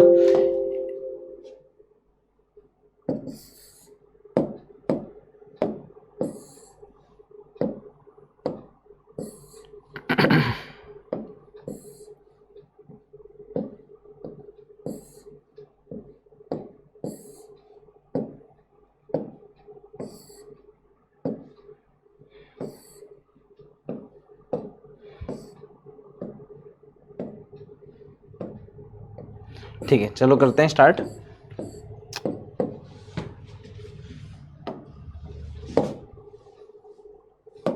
देखो यार यहाँ पे अगर हम सबको ऐड करें, देखो p ऑफ 1 कितना है बेटा, यहाँ पर p माइनस डी है ना, p माइनस का d ट्वाइस ऑफ p2 है ना, तो p है ना वो तो टाइप p2, तो ठीक है। आगे देखो p ऑफ 3 है, p of 3 p plus d है, twice of p plus d और प्लस का 4 टाइम्स p प्लस 2d, ये बराबर है आपका 5/2। सोल्व कर लेंगे यहाँ से ना, तो p के लिए तो 1/5 ऑलरेडी पता है अपने को, फिर भी ऐड करते हैं p 2p 3p 3p 6p और 10p यहाँ पर आ जाएगा, ठीक है। d को भी सोल्व कर लेते हैं, तो माइनस का d, ठीक है, प्लस का 3d और प्लस का 8d, तो ये भी कितना आ रहा है, प्लस का 10d आ रहा है, बराबर है 5/2। 5 से कैंसिल कर देंगे तो यहाँ पे आ जाएगा 5p प्लस का 5d बराबर 1/2, और p के लिए 1/5 है ना, जो कि हम ऑलरेडी निकाल चुके, तो 1 प्लस का 5d बराबर 1/2, तो यहाँ से 5d बराबर आ जाएगा 1 माइनस का 1/2 और d के लिए यहाँ से निकाल देंगे अपन माइनस का 1/10।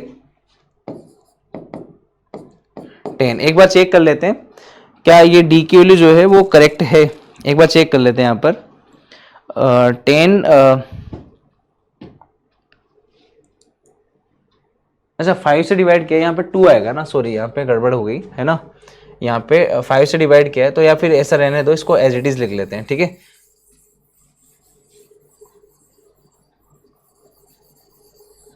कैलकुलेशन मिस्टेक हो गई यहाँ पर, देखो यहाँ पे है 10p, तो 10 इंटू 1/5 करेंगे तो 2 आ जाएगा, 2 प्लस का 10d बराबर है यहाँ पे 5/2, तो देखो d बराबर यहाँ से कितना आ जाएगा 5/2 माइनस का 2 अपॉन में 1/10, ठीक है। सोल्व कर लेंगे यहाँ से, तो 1/2 आ जाएगा, दैट मीन्स 1/20, d के लिए 1/20 आ गई। अब सब निकाल लेंगे ना, p 0 निकाल लेंगे, पी जीरो कितना है बेटा, पी माइनस का 2d है, कहाँ गया यहाँ पे, पी माइनस का 2d। अच्छा देखो एक काम और करो, पी जो है आपका 1/5, उसको हम ऐसे लिख सकते हैं ना 4/20, तो 4/20 माइनस का 1/20, तो 3/20 आ गया, सॉरी 2/20 आ गया भाई। पी माइनस का 2d है ना, तो 4/20 माइनस का 2/20, 2/20 आ जाएगा आंसर। p/1 देखो यार, p/1 कितना जाएगा, p ऑफ 1 आ जाएगा यहाँ से, p ऑफ 1 है p माइनस का d, तो यहाँ पे देखो 4/20 माइनस का 1/20, 3/20 आ जाएगा। तो अब आप समझ जाओ बाकी क्या आने वाला है, p ऑफ 2 आ जाएगा यहाँ पे 4/20, p ऑफ 3 आ जाएगा हमारे पास में यहाँ पे 5/20, और p ऑफ 4 आ जाएगा हमारे पास में यहाँ पे 6/20। ठीक है, बस हो गया, हमारा काम खत्म है ना। अब देखो यहाँ पे मीन हमारे पास है, हमें क्या निकालना है, वेरिएंस निकालना है। तो वेरिएंस अगर हम निकालेंगे सिग्मा स्क्वायर, ठीक है, सो या फिर हम यहाँ पे अल्फा लिख रहे हैं तो इसको अल्फा लिख लेते हैं, ठीक है, इसको अल्फा लिख लेते हैं।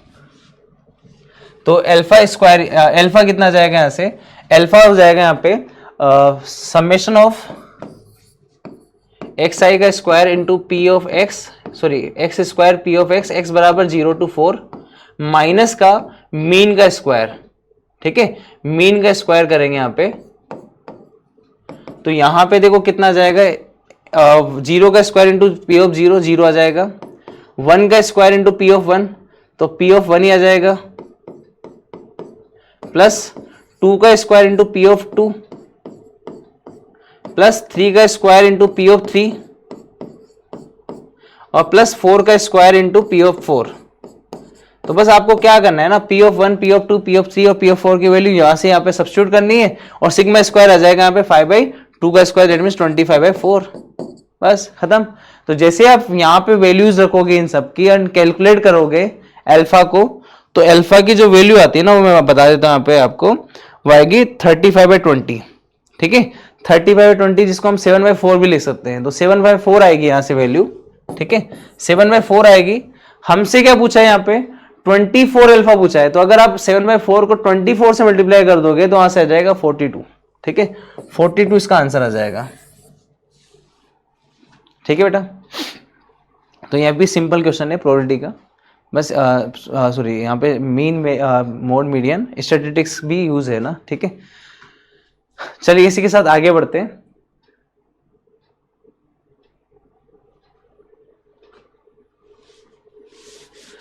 ठीक है, आगे बढ़ते हैं। अगला क्वेश्चन जो है हमारे पास में यहाँ पे अब मैच द कॉलम हमारे पास में देखने को मिलता है, ठीक है।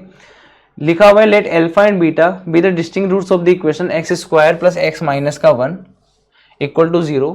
Consider set T 1 alpha beta for a 3x3 matrix M A I J 3x3 where R I is equal to A I 1 plus A I 2 plus A I 3। मतलब आप समझ सकते हैं रो को जोड़ दिया, तीनों रो को जोड़ दिया ना, सी जे में हमने तीनों कॉलम को जोड़ दिया, ठीक है। अब हम यहाँ पर क्वेश्चन की बात कर लेते हैं। पहला क्वेश्चन है the number of matrices M A I J 3x3 with all entries in T such that R I C J is equal to 0 for all I comma J is, ठीक है। देखो समझो इस क्वेश्चन को, question बहुत आसान है। अगर हम बात करें इसकी, तो भाई यहाँ पे क्या है कि अगर हम बात करें इसमें, तो इसके let suppose alpha beta roots है, ऑलरेडी बोला हुआ है। तो हमें देखो एक रिलेशन पता है कि अल्फा प्लस बीटा की वैल्यू -1 है और अल्फा बीटा की वैल्यू भी -1 है, ठीक है। इन्हीं को यूज करने वाले यहाँ पर, है ना, इन्हीं को यूज करेंगे यहाँ पर। तो ध्यान से देखो, हमें मैट्रिक्स बनानी है इन्हीं को यूज करते हुए, 1 अल्फा बीटा को यूज करते हुए। अगर आपने यहाँ पे 1 ले लिया, यहाँ पे अल्फा ले लिया, यहाँ पे बीटा ले लिया, ठीक है, ध्यान देना। तो लेट सपोज आपने अगले में यहाँ पे अल्फा ले लिया, यहाँ पे बीटा ले लिया और यहाँ पे 1 ले लिया। अगले में आपने यहाँ पे बीटा ले लिया, यहाँ पे 1 ले लिया, यहाँ पे अल्फा ले लिया। तो आप देखो यहाँ पे अगर आप कॉलम रो को जोड़ोगे तो भी 1 प्लस अल्फा प्लस बीटा क्या आ जाएगा, 0 आ जाएगा। भाई हम यहाँ से देख सकते हैं ना, अल्फा प्लस बीटा की वैल्यू -1 है, तो यहाँ से लिख सकते हैं 1 प्लस अल्फा प्लस बीटा बराबर किसके, 0 के, ठीक है ना। तो ये देखो ऐसे जोड़ोगे तब भी 0 आ रहा है, ऐसे जोड़ोगे तब भी 0 आ रहा है। अब बात करते हैं कि ऐसी कितनी मैट्रिसेस होगी। तो ध्यान से देखो, पहले हम इनको अरेंज कर सकते हैं क्या, बिल्कुल कर सकते हैं। इसको कैसे अरेंज करेंगे, 3 एलिमेंट है ना, तो फैक्टोरियल 3 से अरेंज कर देंगे। इनको जैसे अरेंज करेंगे उसके अकॉर्डिंग ये अरेंज होगा। जैसे कि ये अल्फा है तो इसके नीचे अल्फा नहीं आ सकता, इसके नीचे तो बीटा आएगा या 1 आएगा। तो इसका मतलब हमारे पास यहाँ पे कितने यहाँ पे अरेंजमेंट हो सकते हैं, 2 अरेंजमेंट हो सकते हैं, या तो यहाँ पे बीटा आएगा या यहाँ पे 1 आएगा। ठीक है, तो 2 अरेंजमेंट हो सकते हैं। अगर ये भी फिक्स हो गया, ये भी फिक्स हो गया, तो ऑटोमेटिकली ये तो फिक्स हो ही गया ना भाई, अल्फा और यहाँ पे 1 आ गया तो यहाँ पे बीटा आएगा, तो इसका तो एक ही तरीका हो गया। तो पहले का आंसर कितना आ जाएगा, इनका मल्टीप्लीकेशन, तो √3 × 2 मतलब 12 आ जाएगा। तो आप देखो 12 कौन सा ऑप्शन है, सेकेंड वाला ऑप्शन है। तो हम देख सकते हैं यहाँ पे 2 ऑप्शन ऐसे बी और सी में, जिसमें सेकंड दे रखा है। तो हम देखो इनको मैच करा लेते हैं, मतलब 4 4 भी सेम है। तो हमें क्या चेक करना है, सिर्फ ये वाला चेक करना है, आर वाला ऑप्शन, बात खत्म हो जाएगी। आर वाला ऑप्शन हमें चेक करना पड़ेगा बस। ठीक है, आर वाला ऑप्शन हमें चेक करना पड़ेगा, उसके बाद खत्म हो जाएगी बात, है ना। तो क्यू वाला चेक करने की जरूरत है नहीं, है ना। ठीक है, क्यू वाला आसान भी है, आप कर सकते हो। अब आर वाले की बात करें तो आर में क्या बोला है, is a skew symmetric matrix such that aij belongs to T, 4i is greater than j, then the number of elements in the set S। ठीक है, और ये कुछ इस प्रकार से देखा है। m क्या हो जाएगा, वो तो स्क्यू सिमेट्रिक मैट्रिक्स है ना, तो लिख लेते हैं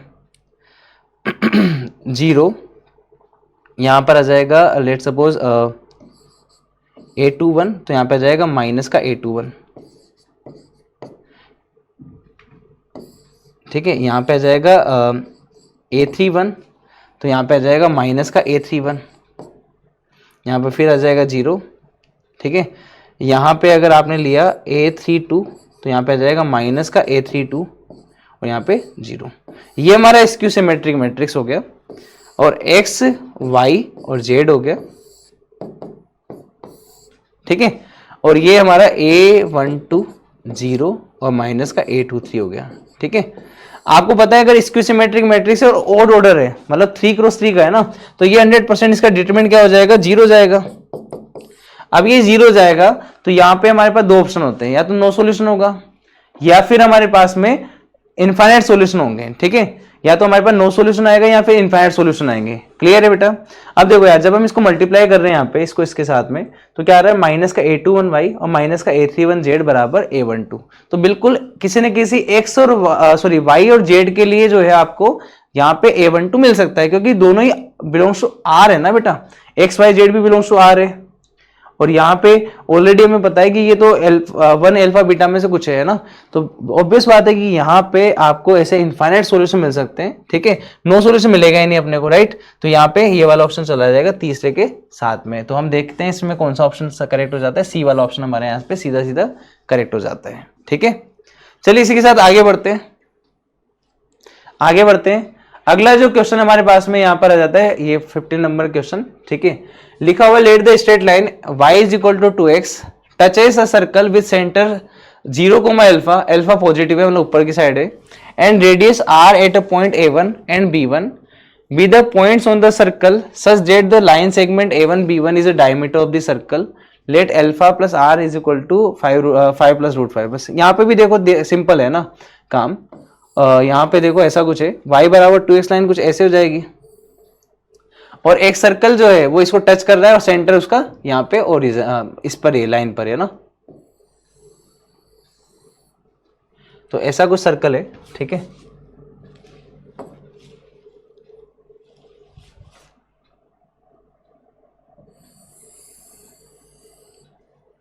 ठीक है, ऐसा कुछ सर्कल है, मान लेते हैं ऐसा है।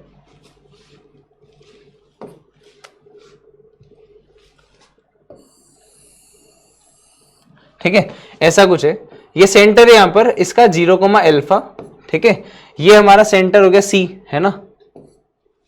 आगे बोला हुआ है a1 जो है वो पॉइंट है जहां पे ये टच कर रहा है ना, देखो साफ लिखा है, and touch a circle with centre this and radius r at a point a1। तो ये a1 हो गया, इसकी जो रेडियस है वो r है भाई।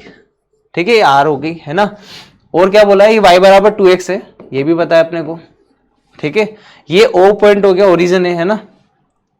ठीक है, ये पता है। और इसी प्रकार से यहाँ पे b1 एक और पॉइंट है जो कि इसी लाइन में कहीं होगा, जो कि ऑटोमेटिकली डायमीटर बन जाता है ना a1 b1। ठीक है, अब चलो स्टार्ट कर देते हैं। यहाँ पर पहले बात कर लेते हैं यहाँ पे अल्फा की।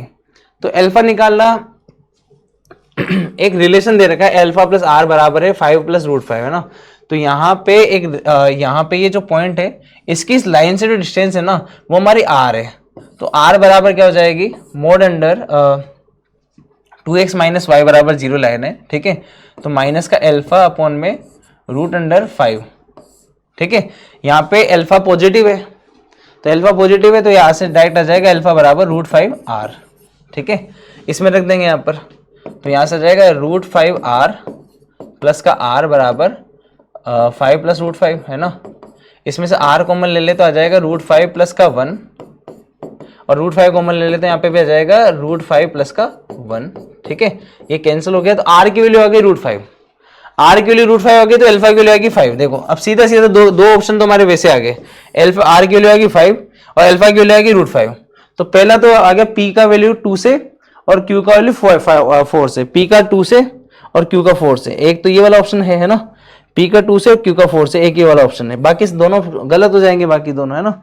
अब देख तो अगले वाला, अगला वाला A1। अब A1 कैसे निकालेंगे, A1 निकालने बहुत आसान है भाई, देखो कैसे। A1 देखो ये थीटा हो जाएगा, और हमें बताया कि अगर ये लाइन जो है ना y बराबर 2x है, तो इसका जो स्लोप हो जाएगा वो कितना है भाई, यहाँ पे 2 है, और वो टेन थीटा भी हो जाएगा अपना।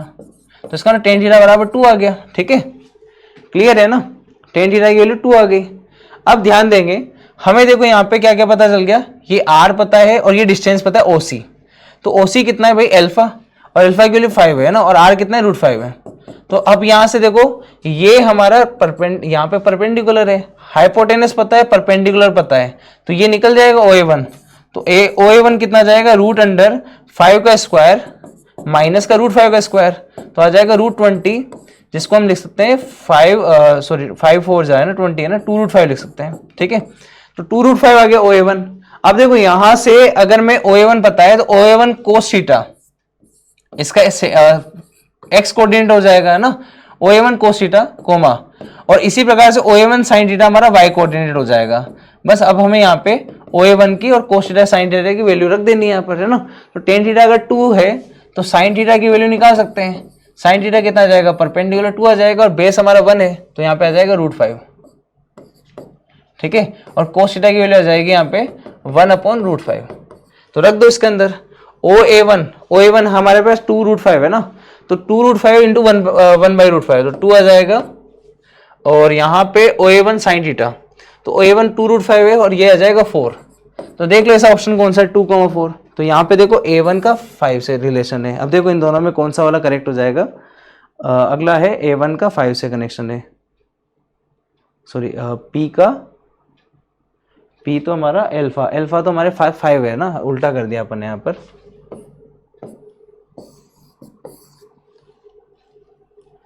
P एल्फा का तो है 5 से, R का है रूट 5 से, है ना। तो देखो P का है 4 से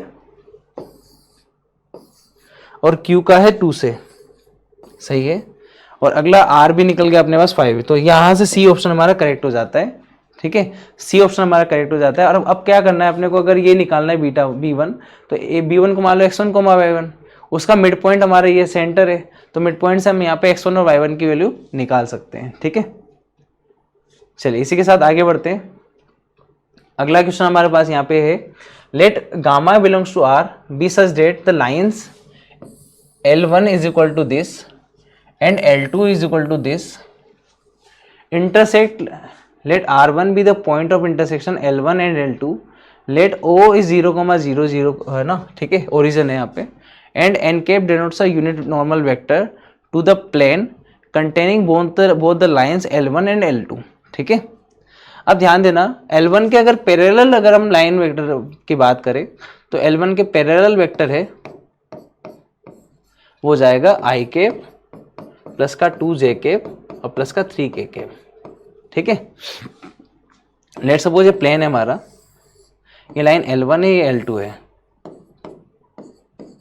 ठीक है। यहाँ पे कहीं पॉइंट होगा L1 के ऊपर जो कि है हमारे पास माइनस का 11, माइनस का 21 और माइनस का 29, ठीक है। और ये यहाँ पे कहीं पॉइंट होगा आपका, है ना, यहाँ पे कहीं पॉइंट होगा, तो ये हो जाएगा हमारा माइनस का 16, माइनस का 11 और माइनस का 4, है ना, माइनस का 16, माइनस का 11 और माइनस का 4। ये पॉइंट है हमारे पास L1 और L2 के ऊपर, ठीक है। अब देखो यहाँ पे ध्यान से, ये हमारा L1 के रेस्पेक्ट में नॉर्मल वेक्टर है, ठीक है, B1 वेक्टर है हमारा। अब यहाँ पे अगर हम बात करें तो b1 वेक्टर कहीं होगा और ab वेक्टर कहीं होगा, ठीक है।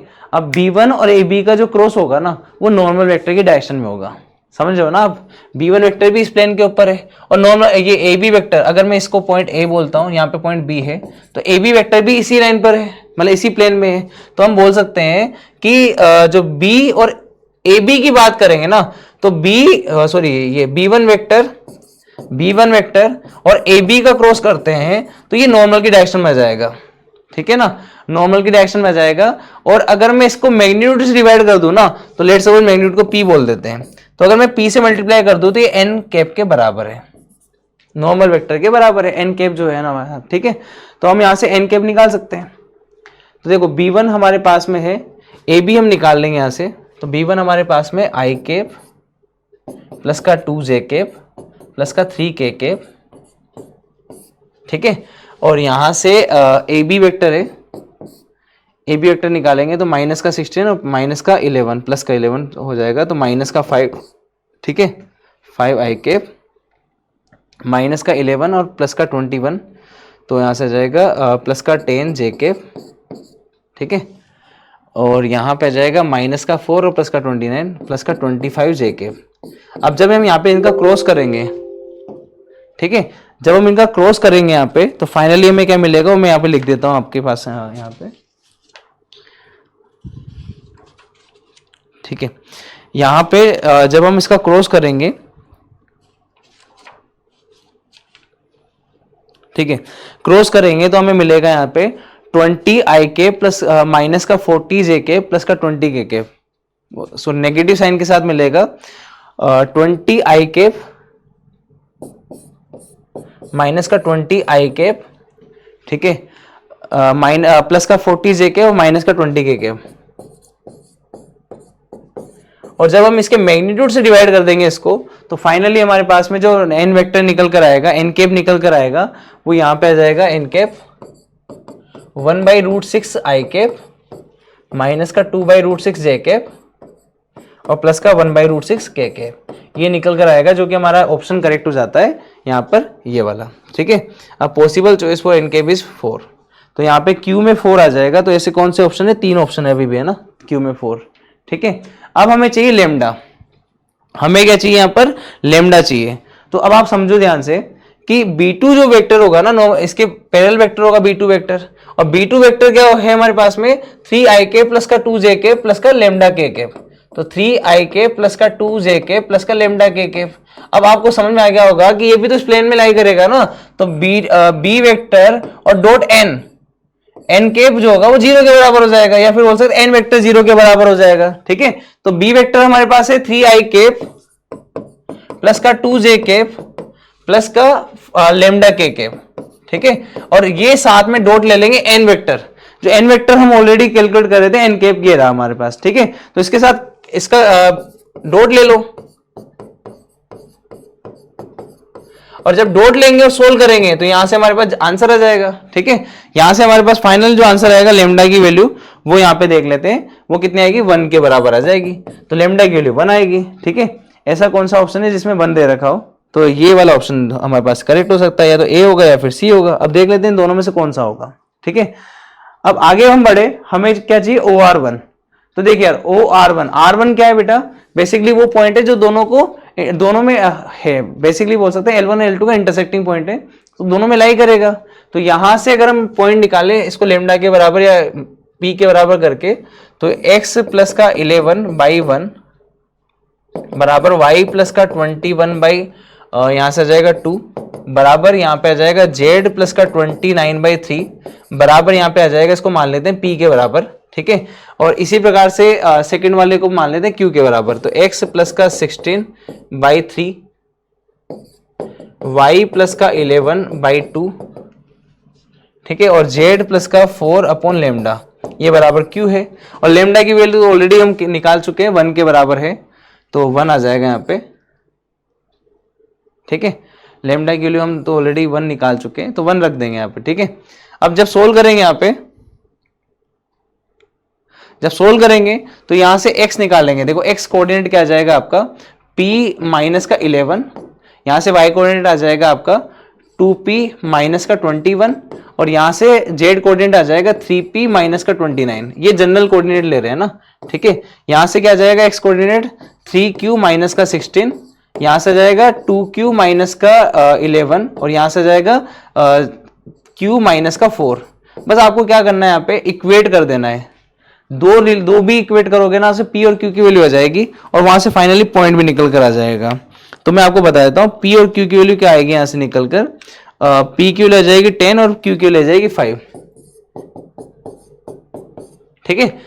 p की वैल्यू 10 और q की वैल्यू 5 आएगी और सोल्व करेंगे तो पॉइंट हमारे पास आ जाएगा। पॉइंट की बात करें तो पॉइंट ऑफ इंटरसेक्शन आ जाएगा 1 माइनस का 1 और 1, ठीक है। माइनस का 1 तो OR1 वेक्टर क्या जाएगा अगर हम लिखना चाहें तो माइनस का i कैप माइनस का j कैप और प्लस का k कैप, ये आएगा भाई, ठीक है। माइनस का i कैप माइनस का j कैप प्लस का k कैप। तो ये मतलब r का कौन सा करेक्ट है, 1 करेक्ट है। तो दोनों में r1 है, बस हमें s निकालना है। तो OR1 डॉट n करना है, बस आंसर आ जाएगा। तो OR1 डॉट n कर लो यहाँ से, ठीक है। तो OR1 डॉट n करोगे तो फाइनल लिख देता हूँ मैं, √2/3 के बराबर आएगा। ये वाला सही है, ठीक है। तो 5 वाला कौन सा करेक्ट है, C वाला, A गलत हो जाएगा, C आंसर करेक्ट है, ठीक है। चलिए लास्ट क्वेश्चन की तरफ बढ़ते हैं। अब लास्ट क्वेश्चन हमारे पास है यहाँ पे, late f is such that R to R and G such that R to R be functions defined by f of x बराबर है x mod x sin 1/x x not equal to 0, ठीक है। इसी प्रकार से यहाँ पर है 0 when x equal to 0। g of x दे रखा है अपने पास में, ये ABCD बिलोंग्स टू R है। Define the function h R to R। h of x कुछ इस प्रकार से दे रखा है अपने को और ऑप्शन से a बराबर 0, b बराबर 1, c बराबर 0, d बराबर 0। देखो अब हम यहाँ पर रखते हैं इनको, अगर मैं b के लिए 1 रखूँ बाकी सब 0 रखूँ तो हमारे पास क्या आ जाएगा, g of x प्लस का g of 1/2 माइनस x, यही आएगा आपका। पहले केस के लिए h of x हम सोल्व करें, पहला ऑप्शन p ऑप्शन सोल्व कर रहे हैं, ये आ जाएगा, ठीक है। अब आप देखो g of x आपको पता है, g of 1/2 माइनस x रखेंगे यहाँ पे तो क्या आ जाएगा 1 माइनस का 2 1/2 माइनस का x और लिमिट भी यहाँ पे आ जाएगी 1/2 माइनस x के लिए, ठीक है। और सिमिलरली यहाँ पे 0 रहेगा है ना। अब देखो यहाँ पे सोल्व करेंगे तो 2 से 2 कट जाएगा तो यहाँ पे प्लस का x आ जाएगा। तो ये अगर g of x करेंगे यहाँ पे तो 1 माइनस का 2x और प्लस का 2x आ जाएगा तो 1 आ जाएगा। 4 x इज बिटवीन 0 से 1/2 और 0 आ जाएगा अदरवाइज। तो इसका मतलब पक्का हो गया कि इसकी जो रेंज आएगी ना वो 0 या 1 ही आएगी, ठीक है। या तो 0 आएगी या 1 आएगी। तो मतलब पहले का जो है ना 5 वाला सही है। तो ऐसा कौन से ऑप्शन है, 2 ऑप्शन है, ठीक है। या तो 5 वाला सही है ना। अब जैसे क्यू करेंगे ना उसके बाद सोल्व हो जाएगा, क्यू करते सोल्व हो जाएगा। अगला क्या है, a बराबर 1 रख दोगे यहाँ पे तो ये डायरेक्ट क्या आ जाएगा, h of x बराबर आ जाएगा f of x के। या आप कौन सा ऑप्शन सोल्व कर रहे हो, क्यू ऑप्शन सोल्व कर रहे हो, ठीक है। और f of x ये है। अगर हम यहाँ पे बात करें तो देखो ये ना तो 1 है ना ये ऑन टू है, ठीक है, ऑन टू भी नहीं है ना ये अब डिफरेंशियबिलिटी चेक कर लेते हैं, डिफरेंशिएबल है या नहीं है। उसके लिए हम देखो 0 पर बात करेंगे तो देखो एफ डैश 0 प्लस की बात करें अगर हम तो आ जाएगा f of 0 plus h minus f of 0 upon में h, ठीक है। लिमिट h टेंड्स टू 0 तो 0 प्लस h करेंगे तो यहाँ से आ जाएगा h स्क्वायर साइन 1/h है ना। इसको डायरेक्ट सोल्व कर लेते हैं यहाँ पर, यह आ जाएगा h square sine 1/h minus f of 0 के लिए तो 0 है अपॉन में h। तो सोल्व करेंगे लिमिट h टेंड्स टू 0 के लिए। अब ध्यान से देखो h से h कैंसिल हो जाएगा और अगर h 0 को जा रहा है तो ये 0 और ये -1 से 1 के बीच में रहेगा तो इसका आंसर कितना आ जाएगा, 0 आ जाएगा, ठीक है। और सिमिलरली एफ डे 0 माइनस निकालेंगे यहाँ पे तो 0 माइनस के लिए क्या आ जाएगा, लिमिट h टेंड्स टू 0, यहाँ पे आ जाएगा f ऑफ 0 माइनस का h माइनस का 0 f ऑफ 0 और यहाँ पे आ जाएगा माइनस का h। अब 0 माइनस h के लिए देखो माइनस का h रख देंगे यहाँ पे तो आ जाएगा माइनस का h स्क्वायर साइन माइनस का 1/h अपॉन में माइनस का h, ठीक है। तो यहाँ पे भी आप कह सकते हो कि वही सेम चीज है ना, वही सीनियर है। यहाँ पे भी क्या आ जाएगा, 0 आ जाएगा। तो देख सकते हो बेटा ये डिफरेंशिएबल तो है। तो ऐसा कौन सा ऑप्शन है क्यू का डिफरेंशिएबल है, तो 3 वाला ऑप्शन मैच कर रहा है, तो सी ऑप्शन यहाँ पे करेक्ट हो जाएगा। ठीक है, तो ये हमारा लास्ट क्वेश्चन भी था। अगर आप ध्यान से देखो तो मैच ऑफ द कॉलम में सारे आंसर सी आए, अगर किसी ने तुक्का मारा होगा सी का तो सारे आंसर फिट बैठ जाएंगे। ठीक है, तो चलिए ऑल द बेस्ट, उम्मीद है कि आपकी बहुत अच्छी रैंक आए। ठीक है, एंड टेक केयर, मिलते हैं नेक्स्ट पेपर में।